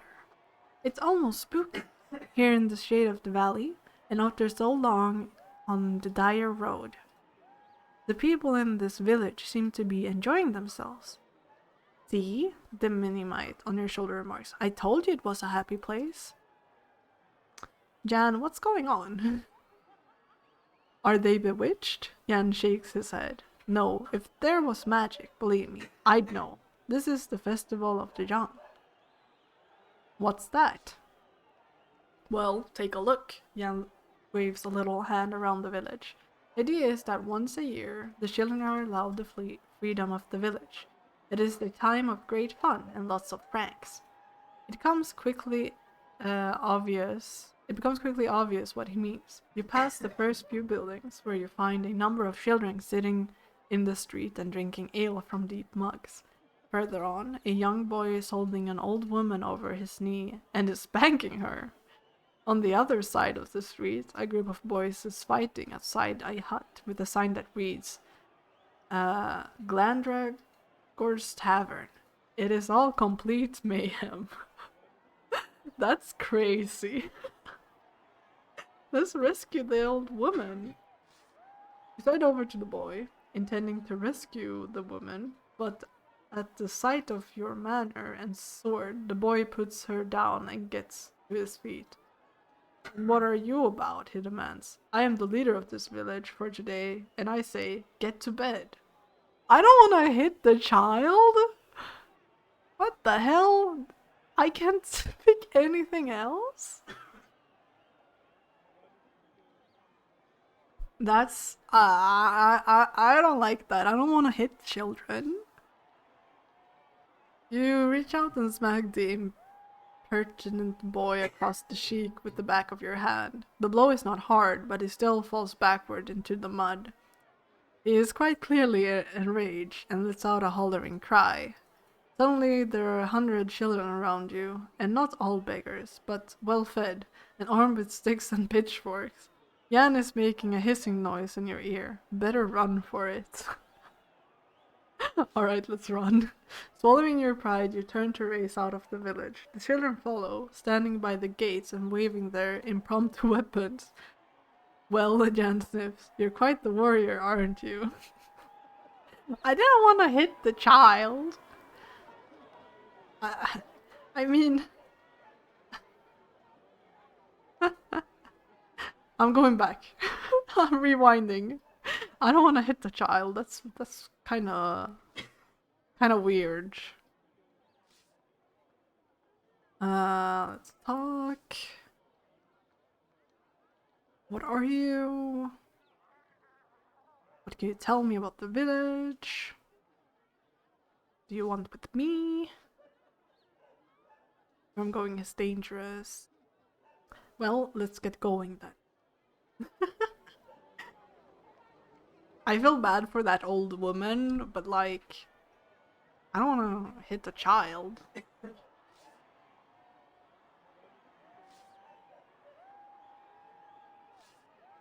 You consider helping the woman, but there is nothing you can do. It is their festival after all.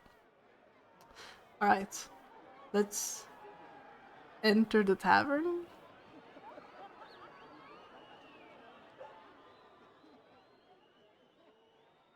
Behind the bar, a thick-set man is wiping mugs down with an old rag. Greetings, stranger, he calls. I'm Glandragor. Glandragor? Yeah. Can I be helping you? Greetings. I've come a long way. I'm sure you have. Take a seat. You do so, and Jan leaps up and onto the counter. Glandragor seems amused rather than alarmed by the creature. How much is ale? You ask. 2 gold pieces, and it's the finest in town. Well, it's the only ale in town. I make sure of that. I think I'll leave. You shake your head. I'm not thirsty. Glandragor shrugs. You know where to find me when you dry out. Let's go further into town.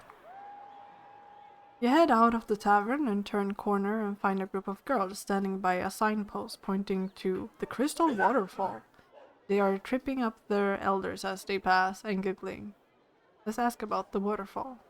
You stop by the group and ask them about the waterfall, but they are too distracted by Jan, whom they delight in poking, tickling, and generally cooing over. After a few minutes of asking them about the waterfall, you give up and walk away. One of the girls call, "Come back!" Another shouts, "The water is good for you!" Jan sighs, already missing the attention, but comes back to rest on your shoulder. You leave the girls to their snickering. We could visit the waterfall. Or we could first sleep. I mean, it is late, right? Let's find an inn.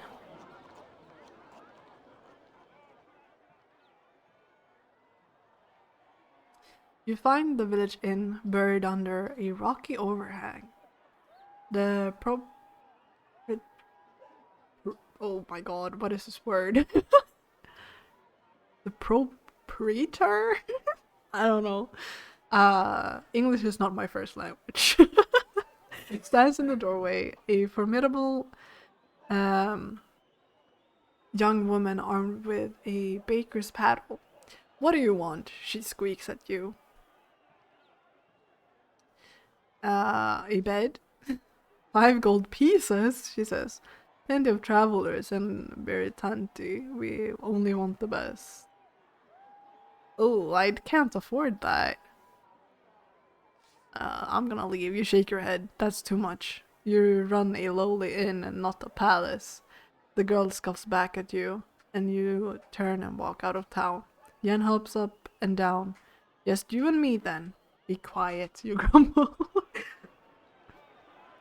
Oh, what? I can't go to the waterfall now?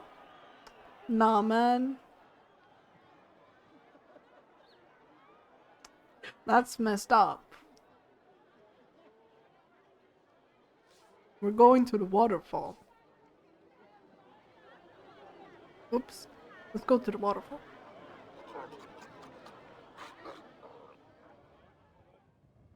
You go back past the girls and head up a path that climbs through a crack in the mountainside. Soon, the air is filled by a thundering. It's quite a climb, but eventually you turn a corner through a narrow cleft in the rock and catch your first glimpse of the tall, natural waterfall. Plunging down from the cliffs overhead, large crystal stalactites hang down either side of the water. It is stunning. There is only one path to reach it, winding up the rock face. and it passes by a small hut where a ruffian is collecting money. Let's ask Jan to scout ahead. You tap Jan on the shoulder. Why don't you scout ahead? Find out if this waterfall is worth the money. Jan nods vigorously. Alright, but I'll be quick. Don't think you can get rid of me just like that. I can catch up. He flaps away up the path.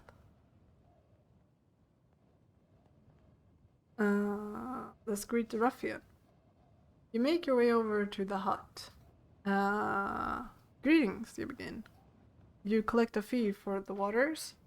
I do, sneezes the ruffian.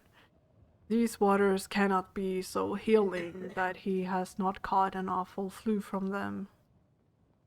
3 gold pieces. There is a buzzing at your shoulder as Jan returns and resettles himself. Doesn't look like much to me, he whispers. I think you'd be wasting your gold if you pay.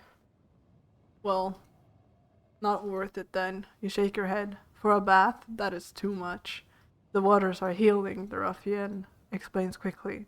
They'll do more than make you clean. I'm good. You must think me a fool, you reply. The waterfall may be beautiful, but it's not worth risking your gold on. Reluctantly, you turn back and head back into the village. As you pass the girls, they sneer to each other. She doesn't smell any better. Well, fuck you. We know the inn too expensive, so let's sleep outside.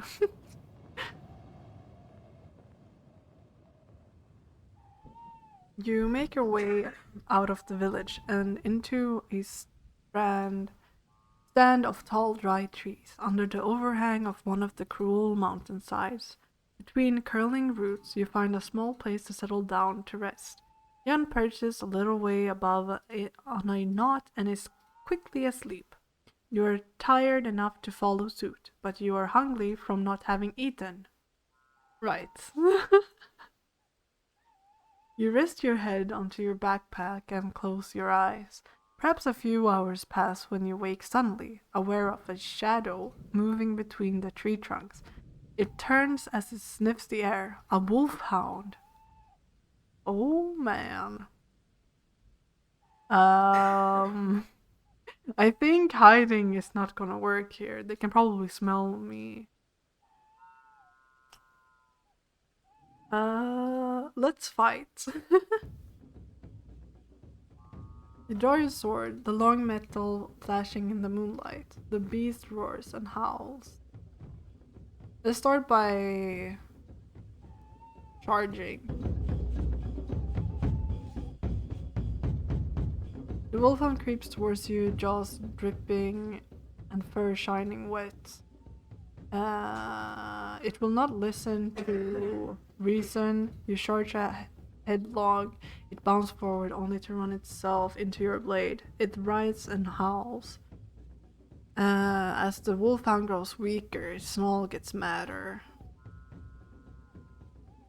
Let's defend. Oh, it's defended too. It is tensing, preparing to pounce. Well, I'm gonna cut you.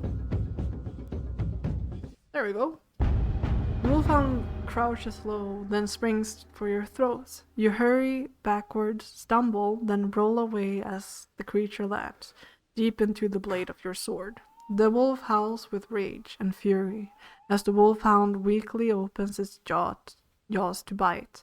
You plunge your blade between its teeth and all the way down to its heart. The wolfhound howls, a gurgling, blood-soaked sound, and then it dies. No stamina lost. Flawless fighting. Nice. The beast defeated, you pause to regain your breath and wipe your sword. Asleep. Then, once satisfied, you lay down again and try to sleep. Jan flutters down and resettles on your shoulder. Your dreams are filled with walking, with peaks and valleys and endless paths. A curious light plays across them, building walls to heights before ruining them as it moves away. The rest of the night passes silently. Alright. Let's go beyond this village. You rise early from your spot beneath the tree. As you gather your things, Jan leaps up and onto your shoulder. Ready to go, he chirps. You rejoin the path on the far side of Biritanti. The sun sits on the horizon like a gleaming jewel.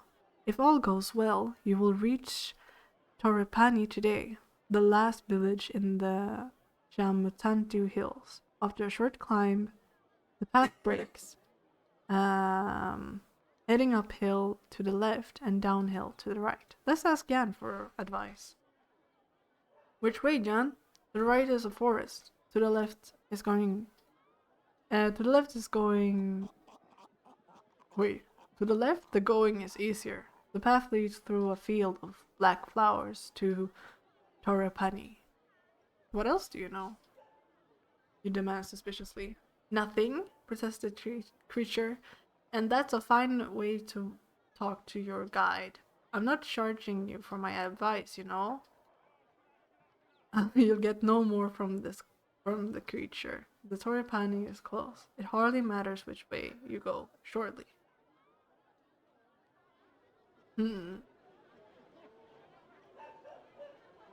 This is the longer way. But Jan did say the left way was easier. So let's go that way. We go left, you decide. Good choice, Jan replies. The path slows gently downwards through shrubby forest and across patches of dry, weary earth. The Shamutanti hills are relatively verdant compared to the backlands beyond the Yabaiji River, and you can see the influence of that desolation already creeping into the soil like a spreading infection. Then as you crest a rise, a powerful, pleasant smell reaches your nostrils, and you see off to your right path through a field of beautiful black flowers. Ask Jan about it. Jan, what are those flowers? Who knows? Who cares? Chirps the Minimite, dancing about on your shoulder impatiently. This is the shortest path to Torrepani. Do you want to go get there or not? Let's try using magic. I will see what I can find out for myself, you tell the creature. Good luck with that, Jan replies. You clear your mind, trying to ignore the smell rising from this field, and ready a spell. Alright, I'm thinking a spell to suss out traps, or to make us hover, or maybe give us a force field of some kind. Sense danger.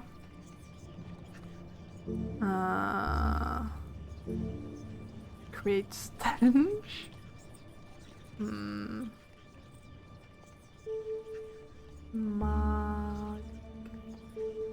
Protect from magic. I don't think we need to protect from magic here. Off. Create wind. I can't do that. I guess Toss is probably the best for now. Toss. You reave the spell, but although you feel yourself weaken, nothing happens. Jan shakes his little head. Very sorry to have to tell you this, but there's no point trying your magic while I'm around. I'm afraid Minimites and magics don't mix. That's annoying. What the fuck, Jan? Couldn't you have told me before I cast the spell? Oh well, let's go through the field. Taking off your unease, you head onward into the field of curling black flowers. The smell of their blossom gets sweeter as you move further in. It makes you feel giddy and light-headed. You start to skip and jump with merriment, and Jan is likewise full of glee. Your head is swimming. Ooh, this doesn't seem good, but let's keep going. You push forward through the flowers, but quickly break out into a run before hurling yourself headlong into the blooms. Jan begins to fly around your head in fast circles, making you feel even more disoriented. Let's dance. Everything, the air, the smell, the movement, the velvet colors make you want to dance. You throw down your possessions and unfasten your cumbersome sword so you can move more freely. Then your hand hits something hard. It is a skeleton. He has blossoms between his bare jaws, and more blossoms clasp into his bone grip. He bears no injuries, but there is not a scrap of skin on him. It seems he came here and simply would not leave. We have to leave. You lay back among the blossoms. Go! You gather a few flowers and squeeze the sap from them as droplets into your eyes. No! Run! You stretch out, inhaling deeply the black lotus's soulful aroma. The black death fills you with such a joy that all your troubles are forgotten as you slip into a deep, wonderful sleep. Your remains will nurture these deadly flowers. Your adventure is at an end? What the fuck? Okay, so watch out for the flowers. I did not expect that.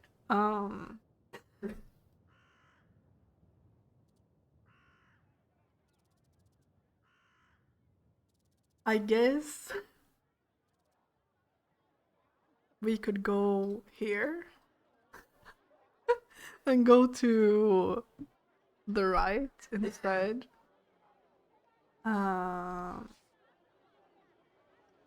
Let's go to the right. We go right, you decide. Then be on your guard, Jan warns you. You climb a rise. The way is not too steep, and as noon approaches, you have crested the ridge and are descending yet again. You are now at the highest point of the hills. Where the trees are thin, the view west goes on forever, and sometimes you catch glimpses of Kari on the northern horizon.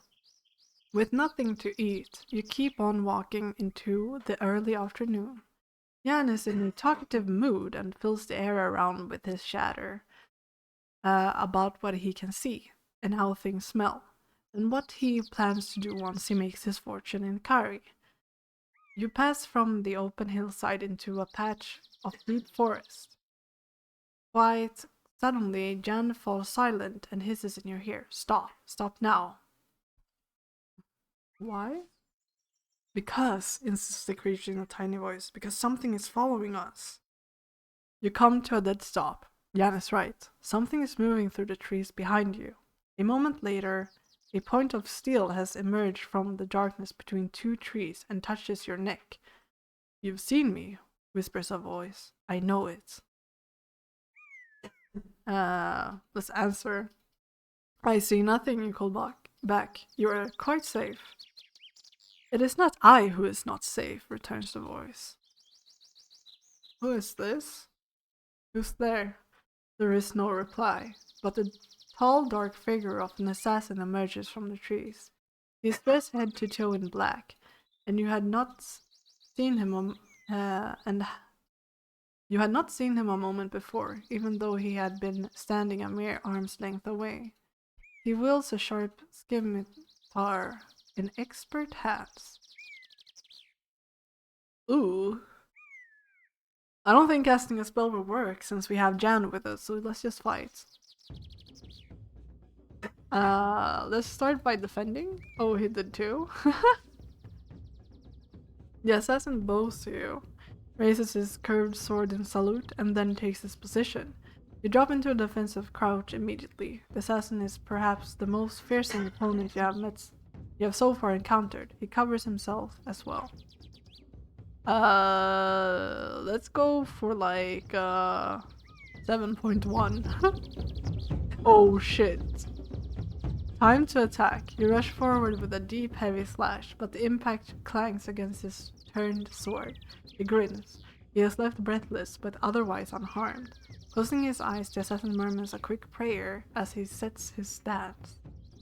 Just defend.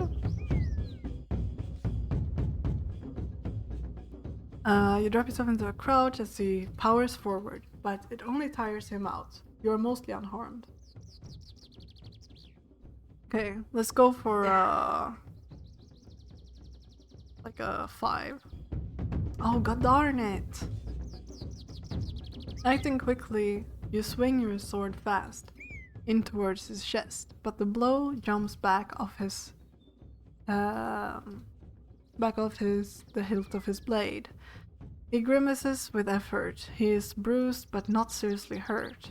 My duty is to sever your head from your neck, the assassin declares, in a voice as cold as polished marble. You will not hold me from it. Let's defend. Whip out your defenses as he tries a deep slice, but you roll out of the way, mostly unhurt. The assassin laughs appreciatively. He spins his sword about and shifts the sword across his body. Let's go for like a 4.7. Leaping into action, you slash violently across his chest, but the blow you land is only minor, because the assassin has adjusted his stance swiftly. You knock the assassin staggering into a tree. He seems more surprised than hurt. You will die out here, tells you, his tone like ice. I don't think so, bro. The trees watch as the battle unfolds. Relentlessly, you cut and thrust, keeping him pinned.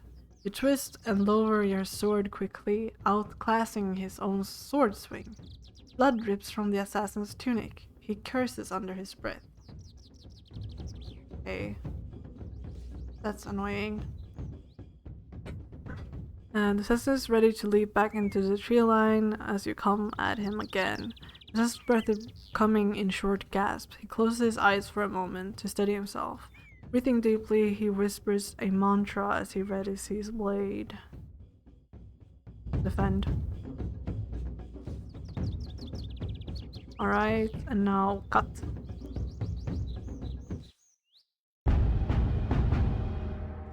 Feeling left, you cleave your blade mercilessly across his back. He is off balance and moving slowly, and the blade goes deep.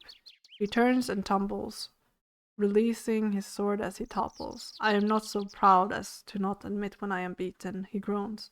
You may finish me if you so choose, but if you do me an honor and use my own blade.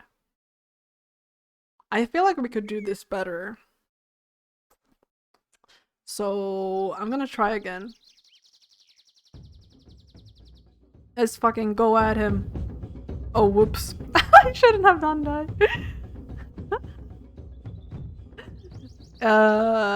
You know what? Let's just see what happens. Oh no. I fucked up.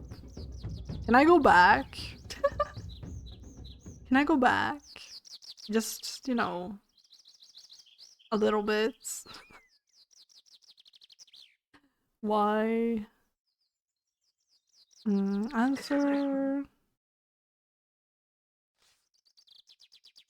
Alright, let's fight. Okay, let's start by doing a small little jab.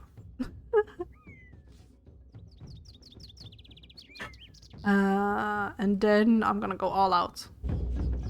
Okay, maybe I shouldn't have, because it said he would cover himself. I'm so stupid, I'm so dumb.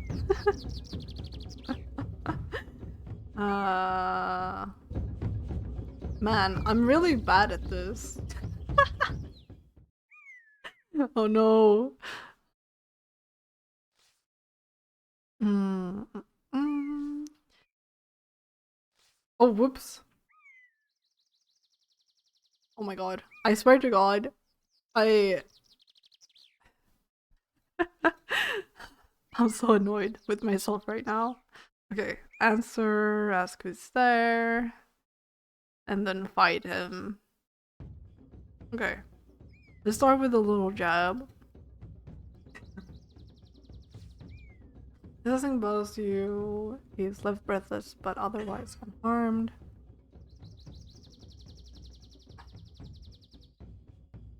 It doesn't say he will attack again, so let's jab again. Now he will attack. Let's go all out. Alright. I think let's defend. Ooh, I could have attacked.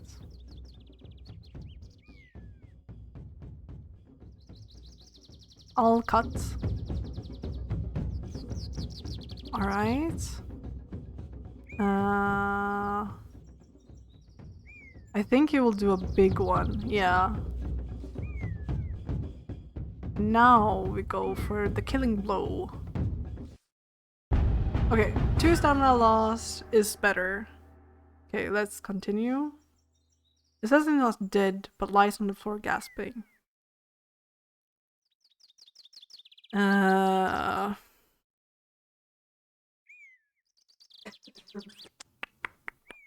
I kind of want to kill him because I need supplies.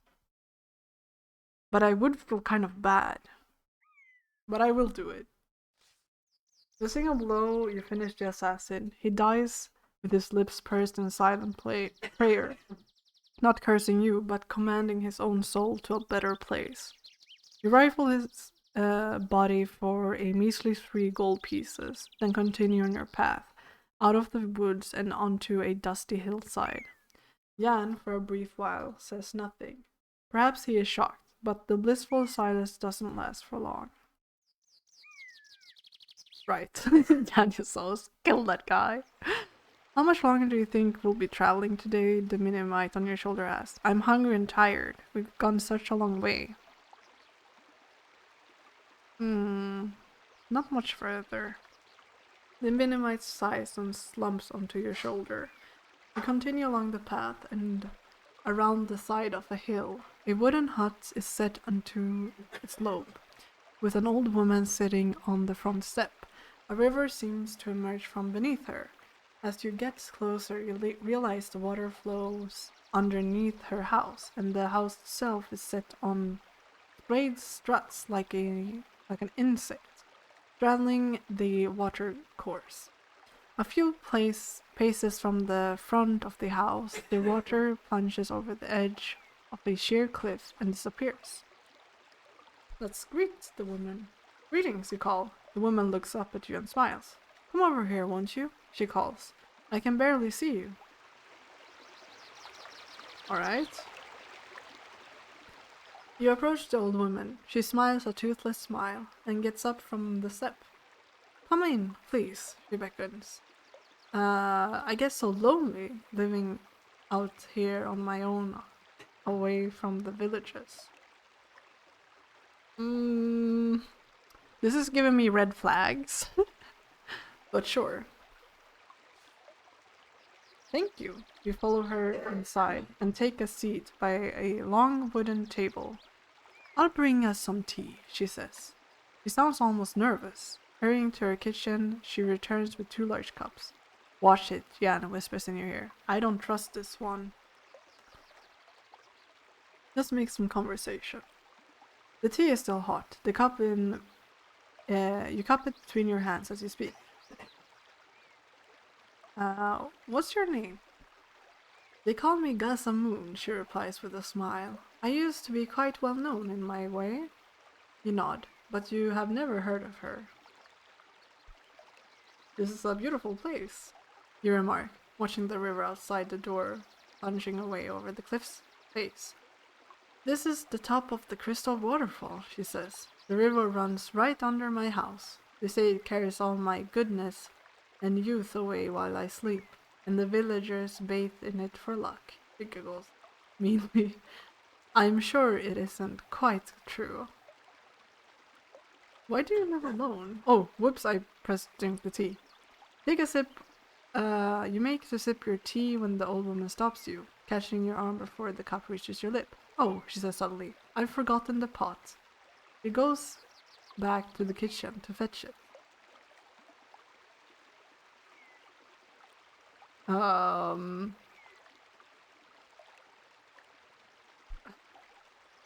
drink my tea. You lift your mug, blow away the steam, and take a sip as the old lady returns.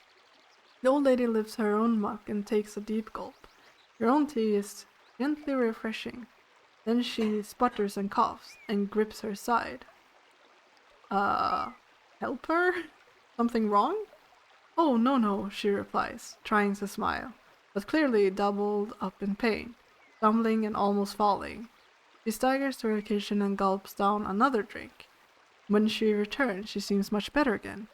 I'm not as young as I was, she explains. All the same, she pushes her tea to one side. But tell me about you. You're a traveler? Yes. That's right. I'm going to Kari. She claps her hands. How wonderful. Such a delightful city. Indeed, you answer. Tell me, on your journey, you didn't happen to come across an old man, did you? I have? Yes. Not just any old man, she insists. This one was carrying a page from a spell book. No. You shake your head. No, I met no one like that. Really? What a pity. She seems to think for a moment, then adds, but do you have anything of magical nature? Yeah. A few things, but no spellbook pages. What page are you looking for? Oh, she shrugged, suddenly seeming very old. It's part of a spell of pest repulsion I once had, but I lost. It was very useful around here. She waves you away without interest. Go on, go away. You step back onto the path. Jan lets out a long sigh of relief. You know she was one of the most powerful sorcerers in the hills, he whispers. I could smell it on her. You're lucky you got away alive. You shrug. A harmless old lady, or so she seemed. I think if I would have switched cups with her, I would have been poisoned. But I'm trustful, so... Or I'm trusting, rather. So, she drank her own poison. It is now late afternoon. You pass over the brow of the next hill, and below you is the village of Torrepani, slung from one side of the valley to the next like a flood barrier. Let's observe it. Torrepani is a village of the Swin, an aggressive-looking race of man-orcs. You might expect their village to be rowdy, but it seems strangely quiet. Alright. Still, there is no way around it. You will have to go through. I'm sure they're nice. You enter the village. There is a definite air of depression hanging over the place. The Swins are going about their business slowly and miserably, and pay you no heed. You sit yourself down on a tree stump in the very center of the village to consider your options. Let's make contact with the villagers first. And also, all this reading, I can like feel my voice getting hoarser by the second. But I guess that's what happens when you're reading for a long time out loud.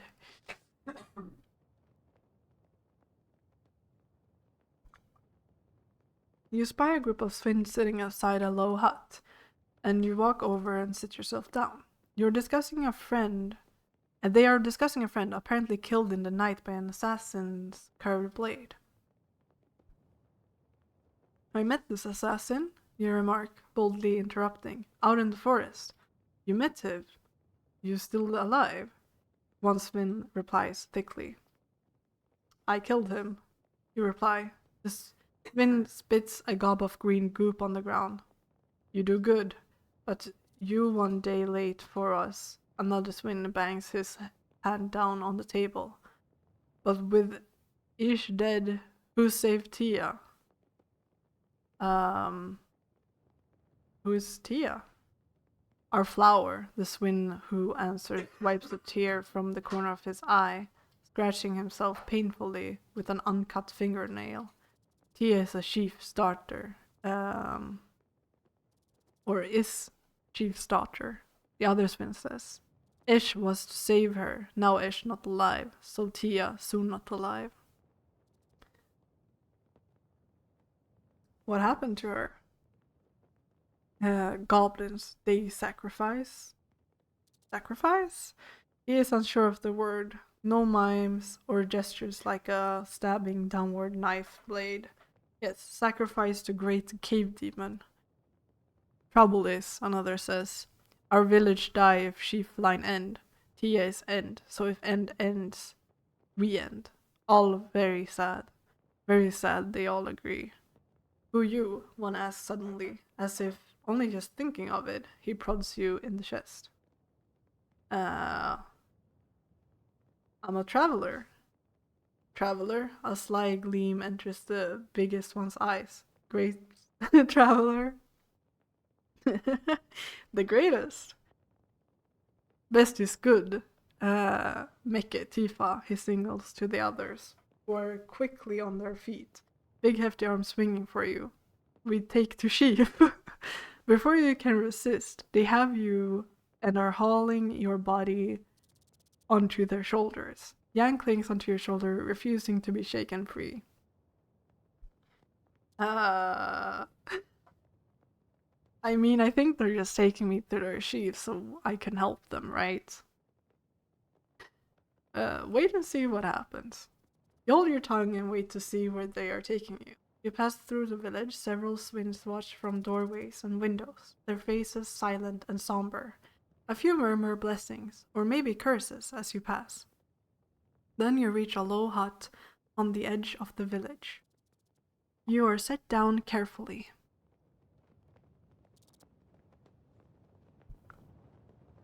Oh, captured? The door is slammed and locked. A moment later it reopens, and your possessions are thrown inside. Wait to see what happens. You pull your knees up to your chest and wait. Yen goes to sleep immediately. The long watches of the night pass slowly, and in the end, nothing happens and no one comes. The aching in your empty belly gnaws at you with glee. Alright. Daybreak, you are still alone. An hour passes before you hear any noise outside, and then the door to the hut opens and 5 Swins come in. They drag you roughly out and across the street to another hut, an old man with grey hairs. He is wearing outlandish, colorful robes. My name is Protheus, chief. He slaps his chest twice. I apologize. Then he bows, brushing the dust on the floor with his sleeves. Apology accepted. The chief nods. He waves to a menial who brings in bread and milk. I want to eat that so bad. Gratefully, you bolt down the meal. It does not seem to be poisoned, and it nourishes you.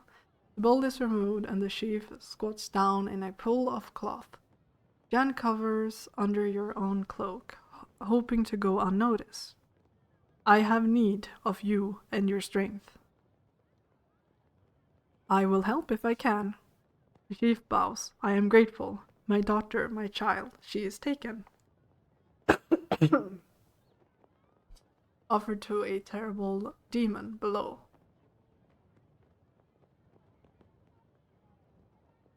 Goblins.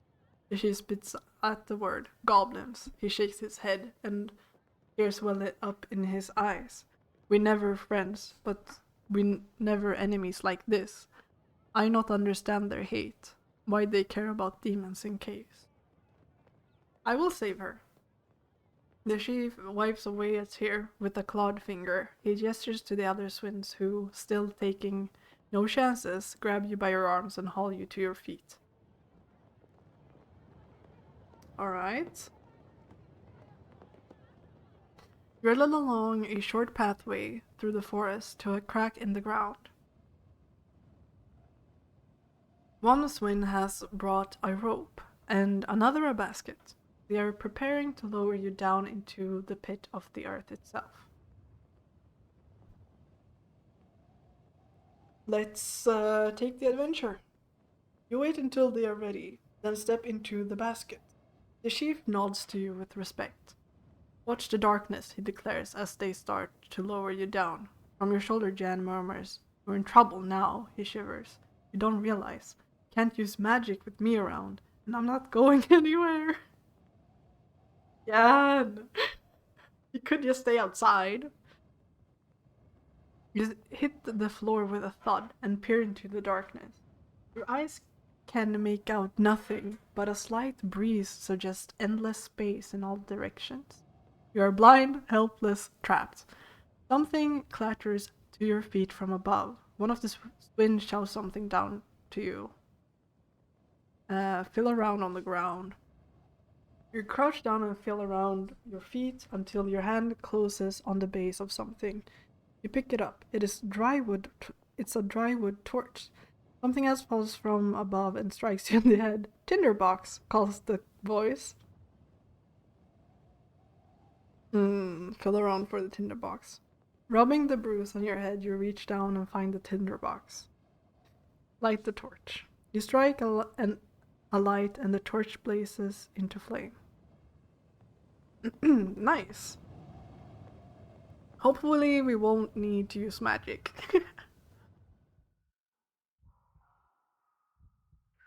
You can see now you are in a large cavern, wide and deep. At the far end, passageways disappears into the left and right. Though an uneven rockfall at the far end of the cavern, you hear a murmur.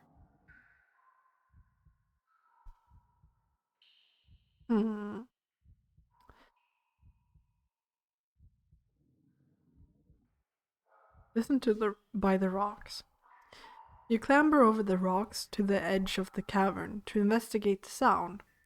It is a whimpering coming from the other side of the pile of stones. The twin girl, perhaps. She came in this way, but then the cave-in blocked off her path. You'll have to find another way to reach her. Well, let's go left. You go left and creep slowly into the darkness, ears straining for the sound of approaching threat.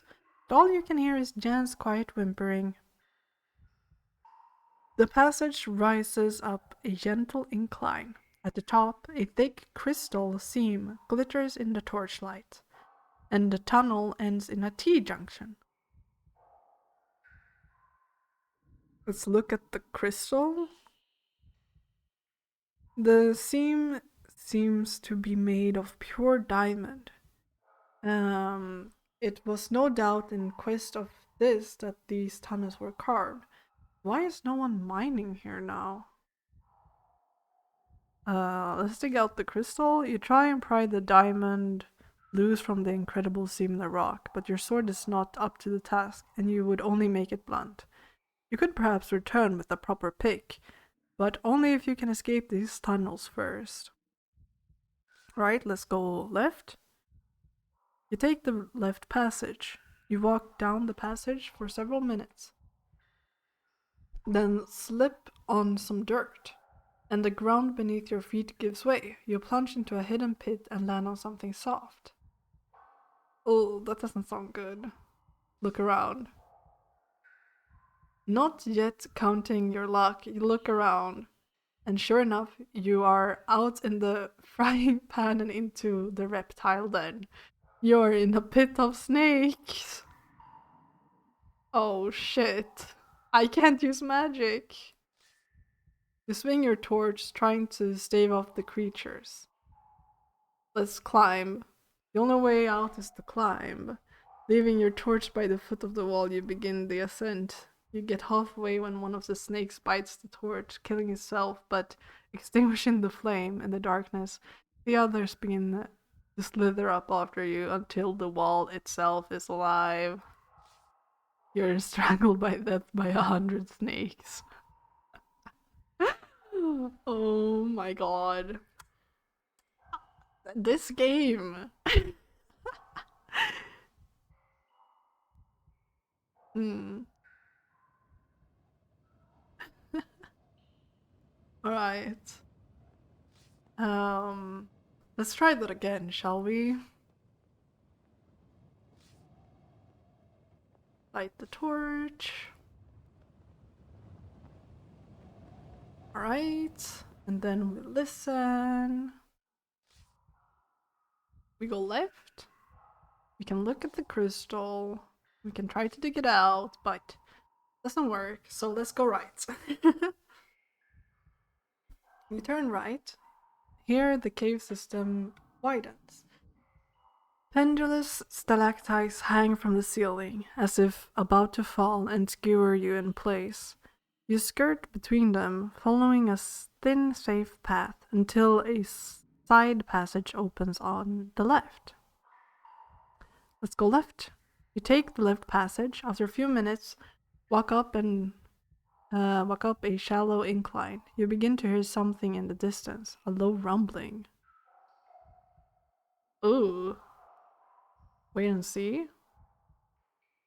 Wait to see what happens. The rumbling gets loud, and then your hair stands on end as you see a large, rounded boulder rolling swiftly down the passage towards you. The rock is almost a perfect fit for the tunnel, and its speed is increasing as you dither. Let's fucking run for it. Or find a gap to squeeze into. Let's fucking run. Oh fuck. You turn again and run for your life, but you have left. But you have left is too late. The boulder gets only faster. It's rumbling like the stampeding feet of a herd of elephants. Before you can plead for mercy, it has trampled over your body, have been crushed and ground into powder. I'm gonna be stuck here for so long, man. Let's go left. Look at the crystal. Take out the crystal. Then we go right. Let's just go straight on. You push on. The passageway slopes down a short way. Then a passageway appears on your right. 2 stones are stacked on top of one another against the wall here. Examine the stones. There's nothing special about the 2 stones except that they happen to be on top of one another. Let's go right. You take the right hand tunnel, then you see a spot of sunlight up ahead and rush forward to find yourself back beneath the crack in the ceiling through which you came.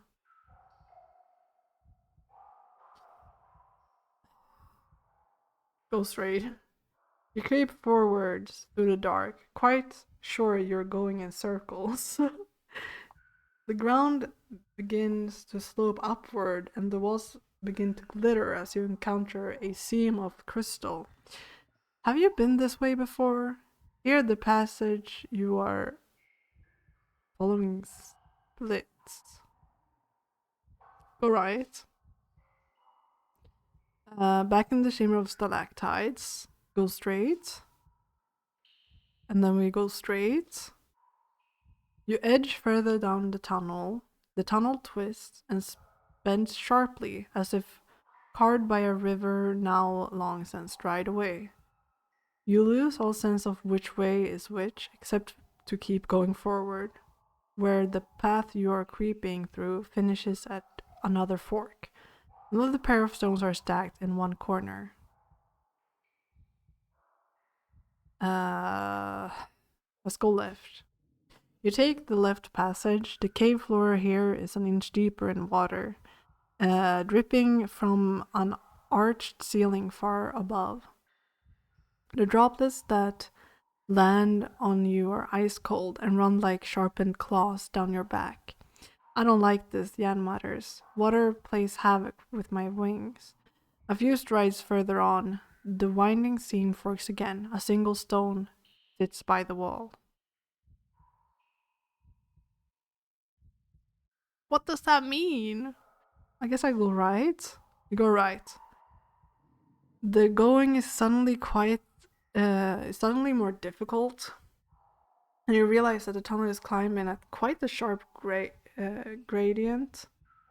Little stones rattle and roll away downwards into the dark. At the highest point, a side passage breathes a gentle wind on the right. As you enter, two stones roll away down the slope.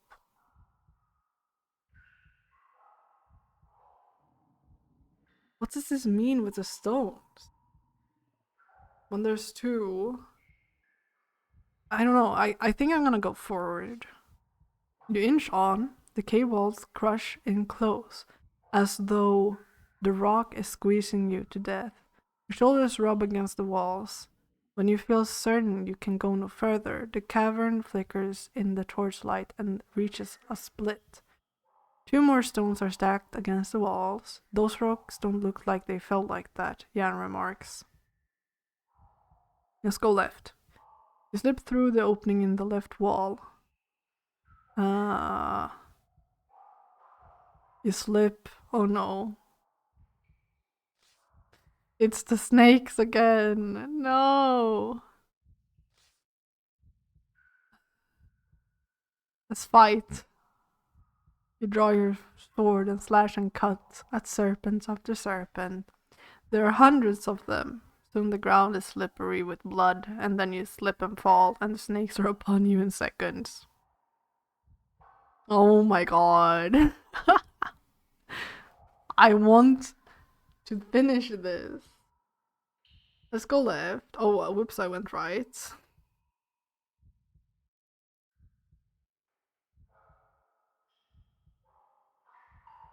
Examine the stones.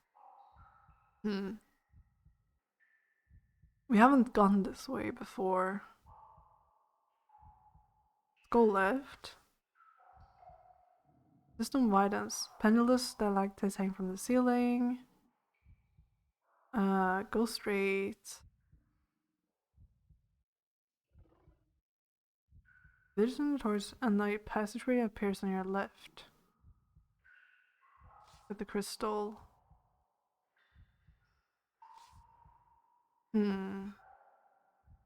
Go straight. No, not again. Oh my god. I'm gonna pray. You whisper a fervent prayer to the gorilla, your spirit. Does it hear you? The snakes are gathering around you, coming closer, and then they begin to climb the walls, holding themselves erect until they form a living ladder that stretches up the passage above. Climb it quickly. You still your courage and climb through. Still your courage and climb quickly back up the tunnel above. Back on firm ground, you give thanks to your spirit, but you are aware you will not now be helped again. You are soon back by the crystal seam, where a crack splits the wall on the right. Oh my god, Mr. Let's go straight. Let's go straight. Go straight. Here we went left.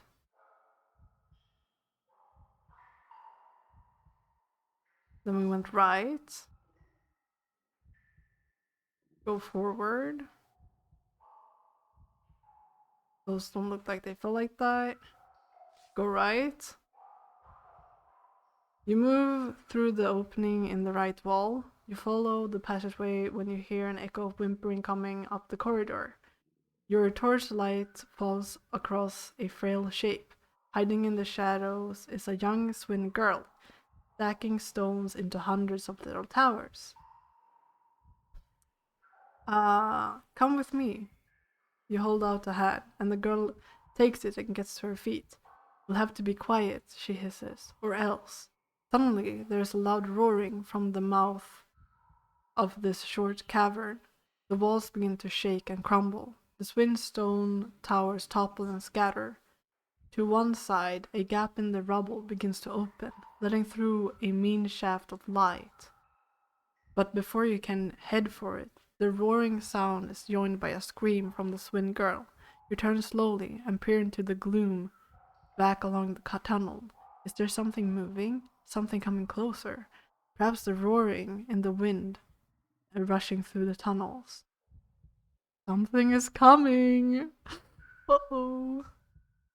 You hear the scrabbling sounds of claws on rock, and the exit from the tunnel is blocked by a dark and looming shape. A manticore, huge, terrible. It stands between you and the light, and howls in bloody rage. Oh shit. I think we have to fight this thing. Look at the creature.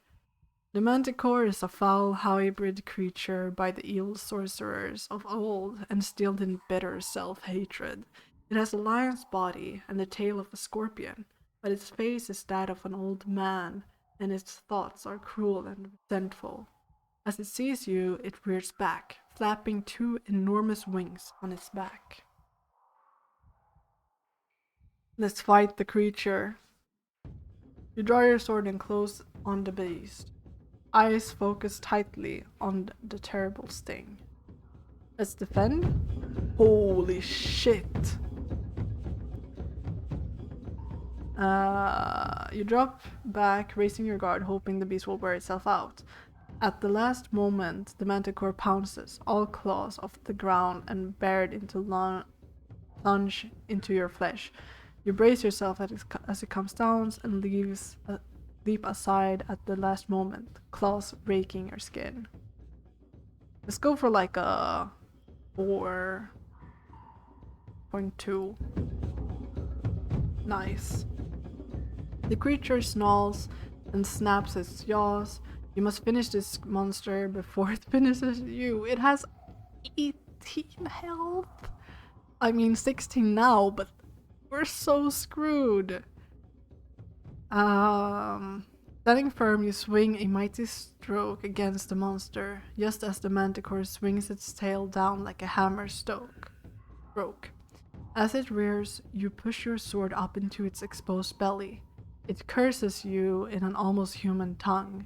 The manticore swifts away and opens its enormous jaws, which look so human but contain an impossible number of teeth, each one dripping with a mixture of saliva and blood. Let's try like a 4.2 again. Dropping your weight, you chop a heavy swing at the wild beasts, catching the manticore a light blow. Let's go for like 4.2 again. Oh shit! Holy shit!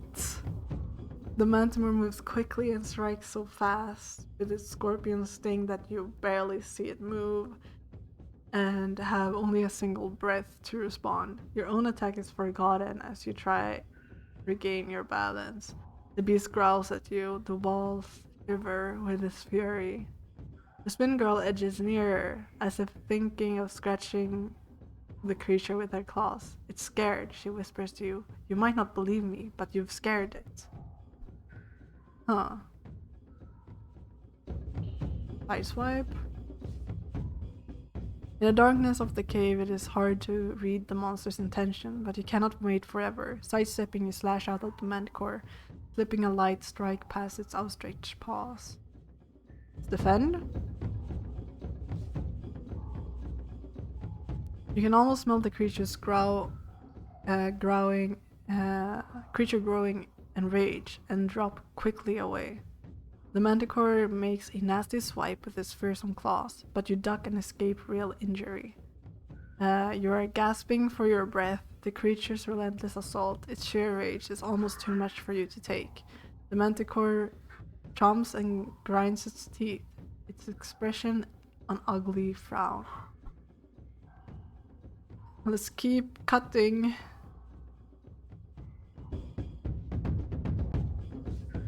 Alright. Manticore laughs at you with a human expression of twisted joy. You risk an attack. Back against the rock, you deliver a ferocious stab at the foul creature, catching the manticore a passing cut. It is injured and angry. I don't think we can afford stabbing again. Yeah. He's so powerful. Let's go for like 2.5. Oh, you sense the creature getting angry, blah blah blah. You spy an opening, and in a battle to the death, openings cannot be wasted. Feinting left, you slice at the manticore, landing a quick jab past its tail. The creature crashes against one wall. Rock dust pours onto its back. But as it tries to shake itself, it stumbles. You can hardly dare to hope. The foul beast is weakening.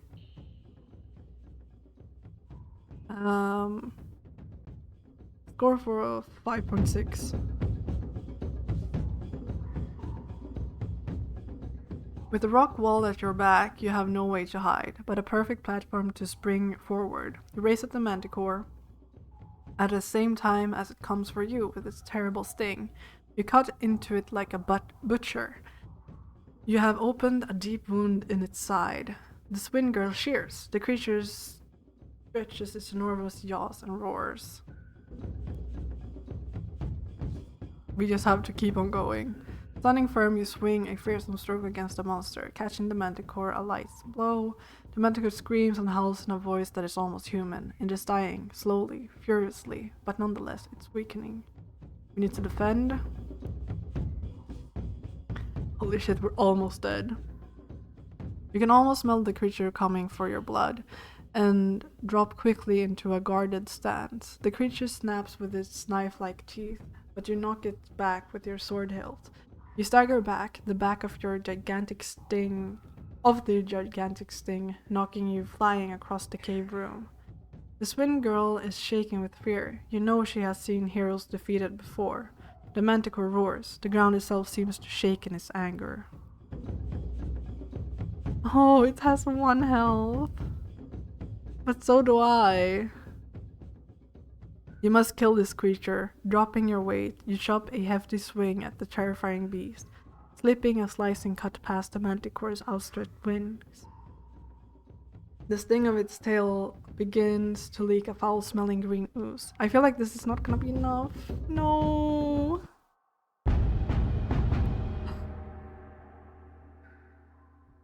Let's try again. This is gonna be so difficult, man. Okay. Let's go for like a 5? I don't know. Maybe a 4.2? Nice. And now we can go for a 5.6. That was a bit much.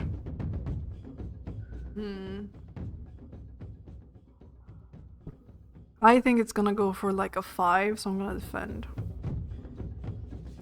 Okay. And now we go for like a 3.4. Ooh, I should have gone all out.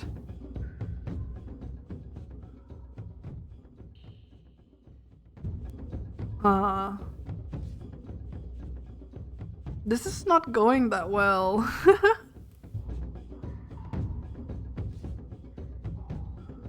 Let's see here.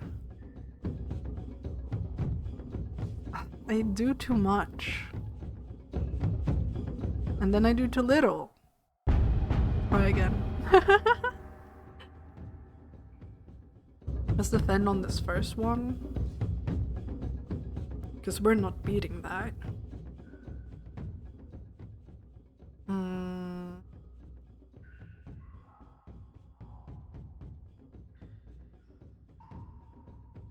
Let's go for a 5.6. Alright. And now let's go for a 6.2. That was a bit much. So let's defend. Oh, we should have attacked. God darn it. Go for a... Whoa, bro, chill out. Jesus.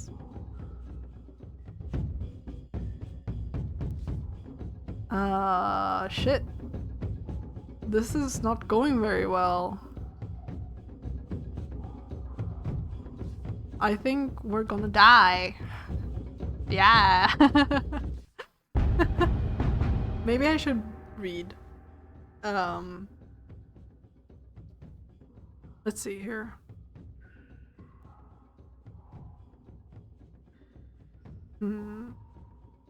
This first one we will defend, because it always goes for like a killing blow, the first thing it does.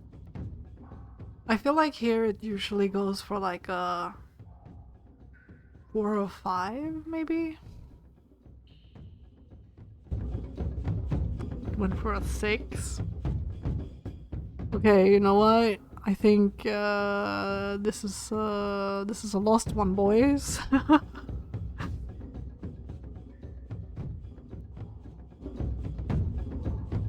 Alright. Let's try again. Defend.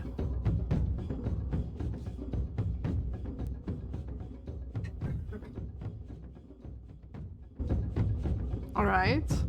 That's a hit.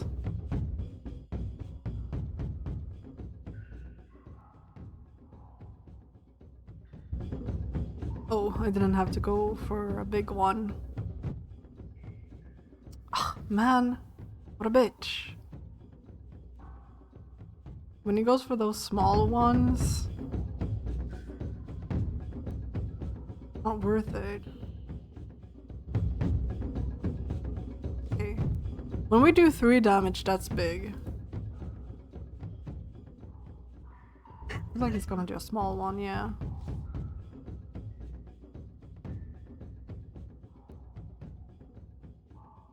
I'm gonna defend. I'm gonna do a small or a big attack. Alright. Let me do like a 3. Oh, I shouldn't have done that. Yikes. Okay, but now. Yeah. Ooh, I need to defend. I don't think this is gonna be enough. No, it's not enough. We were close that time though. Let's go for a 6.3. Could have gone for less. Let's go for 2.2. Now I think it's gonna go for a quite big one. Oh, never mind. But now we need to defend.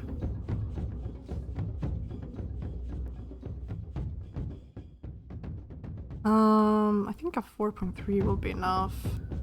Could have gone even lower. Defend. Okay, if I can get it to a 6, that would be awesome. Oh, it only does -2? Kinda lame.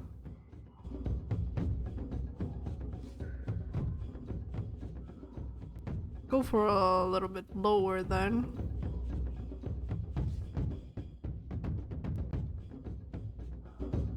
Okay, nice. I don't think it has a lot of power in it. Oh, never mind. Yikes. Should have attacked. Oh my god. I need to go for it. Ah, it's not enough. This fucking manticore, man. I'm just gonna try this until I get it. This is so annoying. Oh, of course, now it does like a... Whatever, just kill me, bro. Just fucking kill me, bro.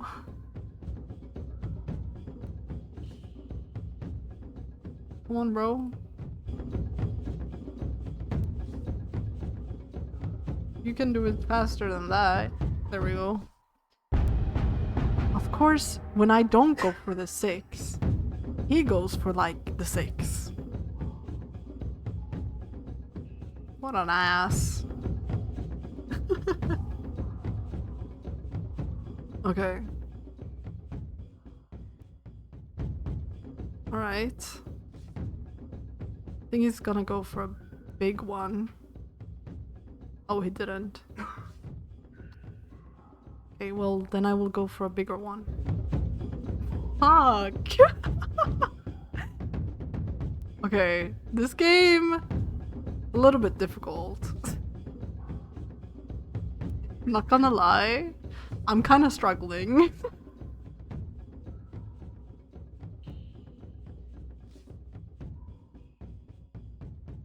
Come on, bro.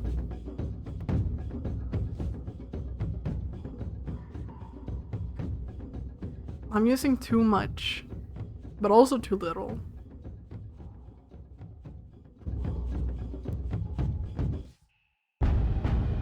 I feel like I can do it. Maybe I can't, but I feel like I can.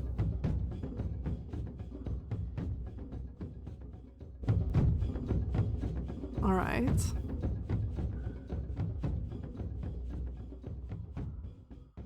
I think 1.5 will be enough.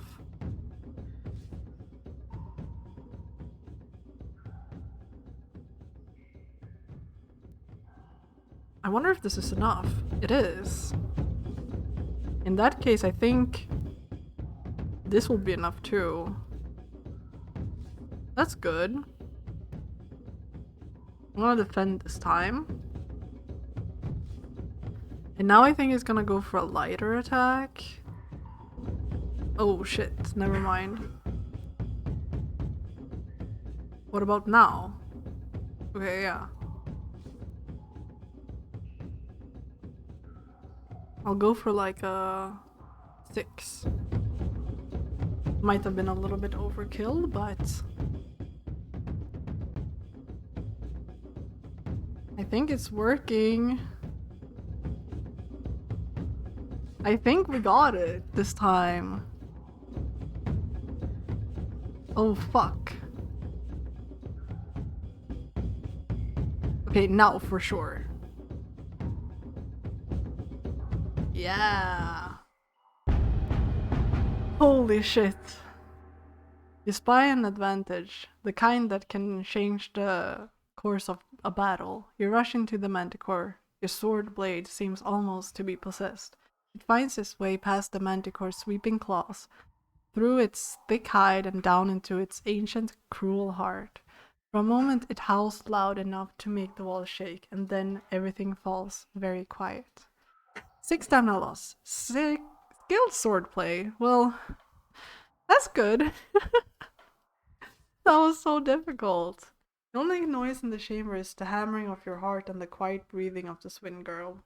When the Minimite breaks out the loud cheer, then the Minimite breaks out into a loud cheer, whooping and punching the air. You bow to him. Thank you, the Swin girl murmurs, then tugging at your arm. This way. She leads you towards the light, through a gap in the rocks, and to the pool of sunlight in the first cavern. Holy shit. You wave the torch, hoping to attract attention.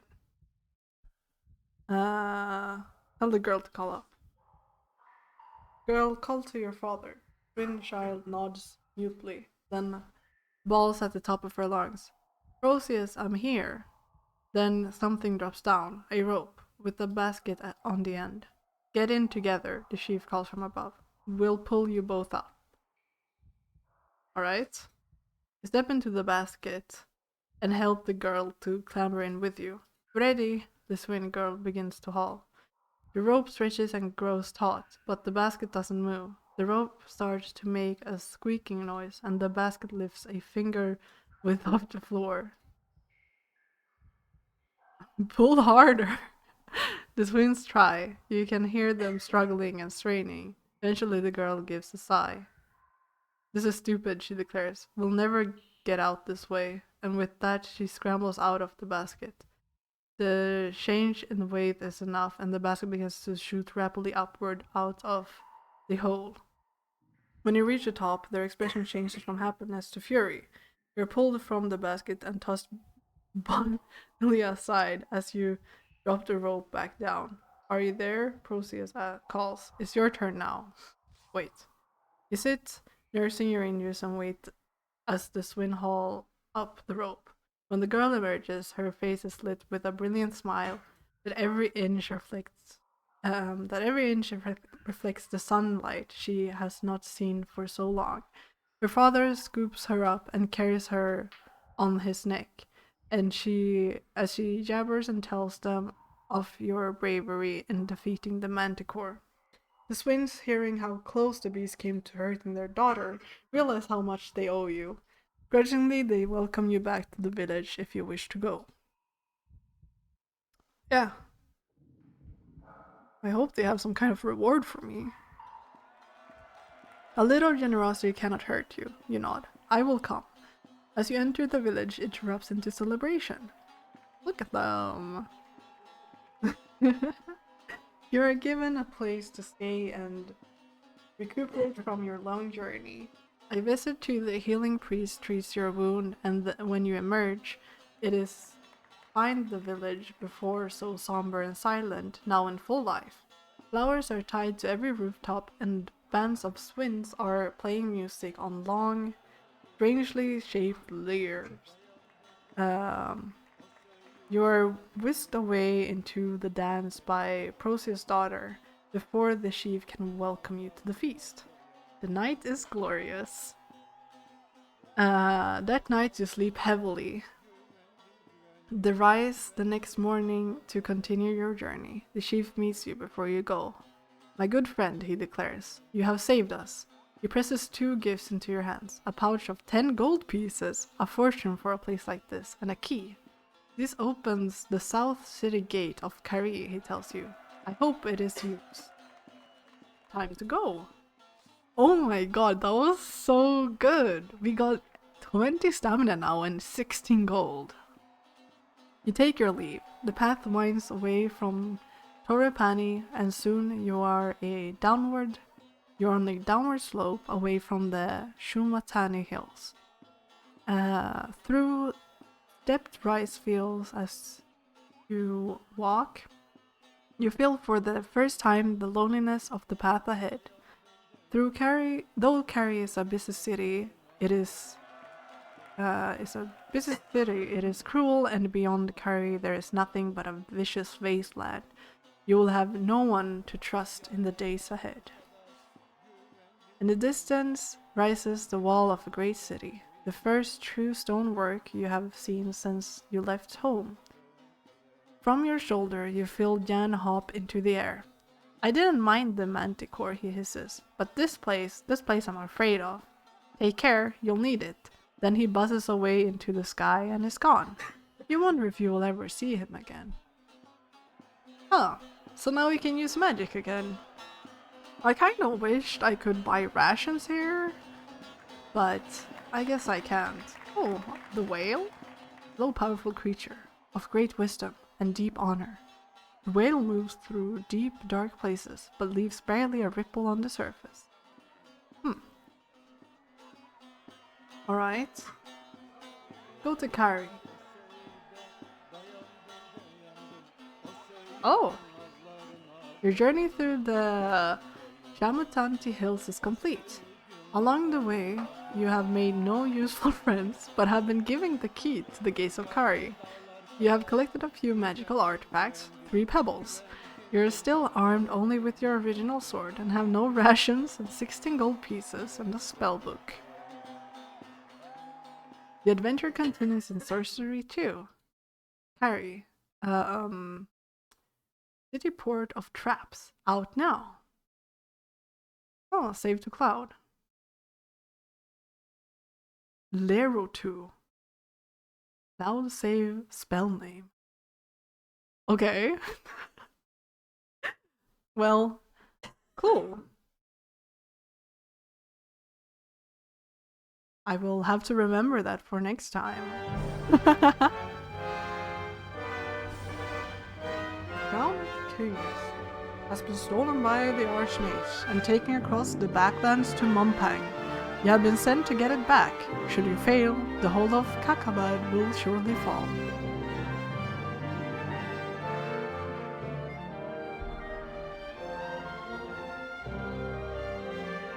Oh, this is just the beginning again. Or, wait. From the outpost Sandman in Analand, you cross the Shamutani Hills. Along the way, you face the pranks of trickster elephants, traveled with the Minimite who almost cost you your life, and fought and killed the dreaded Manticore. You faced starvation and deadly traps. A test of character. To survive, you used your blade often, but always acted cautiously, with honor and compassion. Your spirit guide changed as you changed, becoming the whale. But now all of that seems a distant memory, for you are approaching Kari, the city port of traps. Founded on a ford of the Jabari River, Kari was once a camp for the pirates who ambushed merchants sailing from Lake Lumley to the sea. But the camp grew.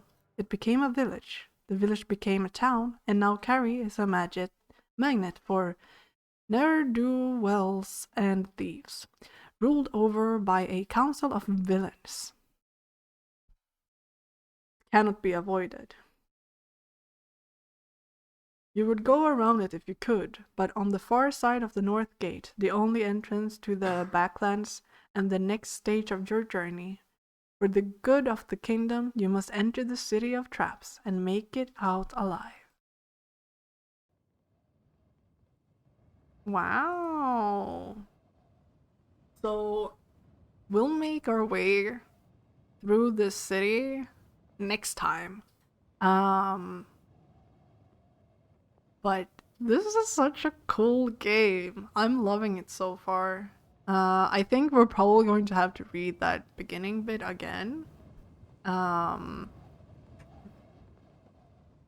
Yeah, because now we're just playing again. So yeah. This is such like, I don't know, it kind of feels like you're on a like Dungeons and Dragons journey. And I don't know, I just love it. So I'll definitely be playing this another time in the future. We'll see if it will be next week or if I'll play it like the week after that. But yeah, I'm definitely looking forward to playing this again. So there's no more streams for the remainder of this week, but I'll be posting my schedule again on Sunday. I kind of have, not next week, but the week after that I have some exams coming up, so I should still be able to stream as usual, but yeah, I think it should be fine. I usually try to study in the days, which is why I usually stream in the evening. So yeah, with that said, I hope you've had a wonderful morning, day, evening, or night, and I'll let you guys know on Sunday when I'll be streaming next. So have a good one, and see ya. Bye bye!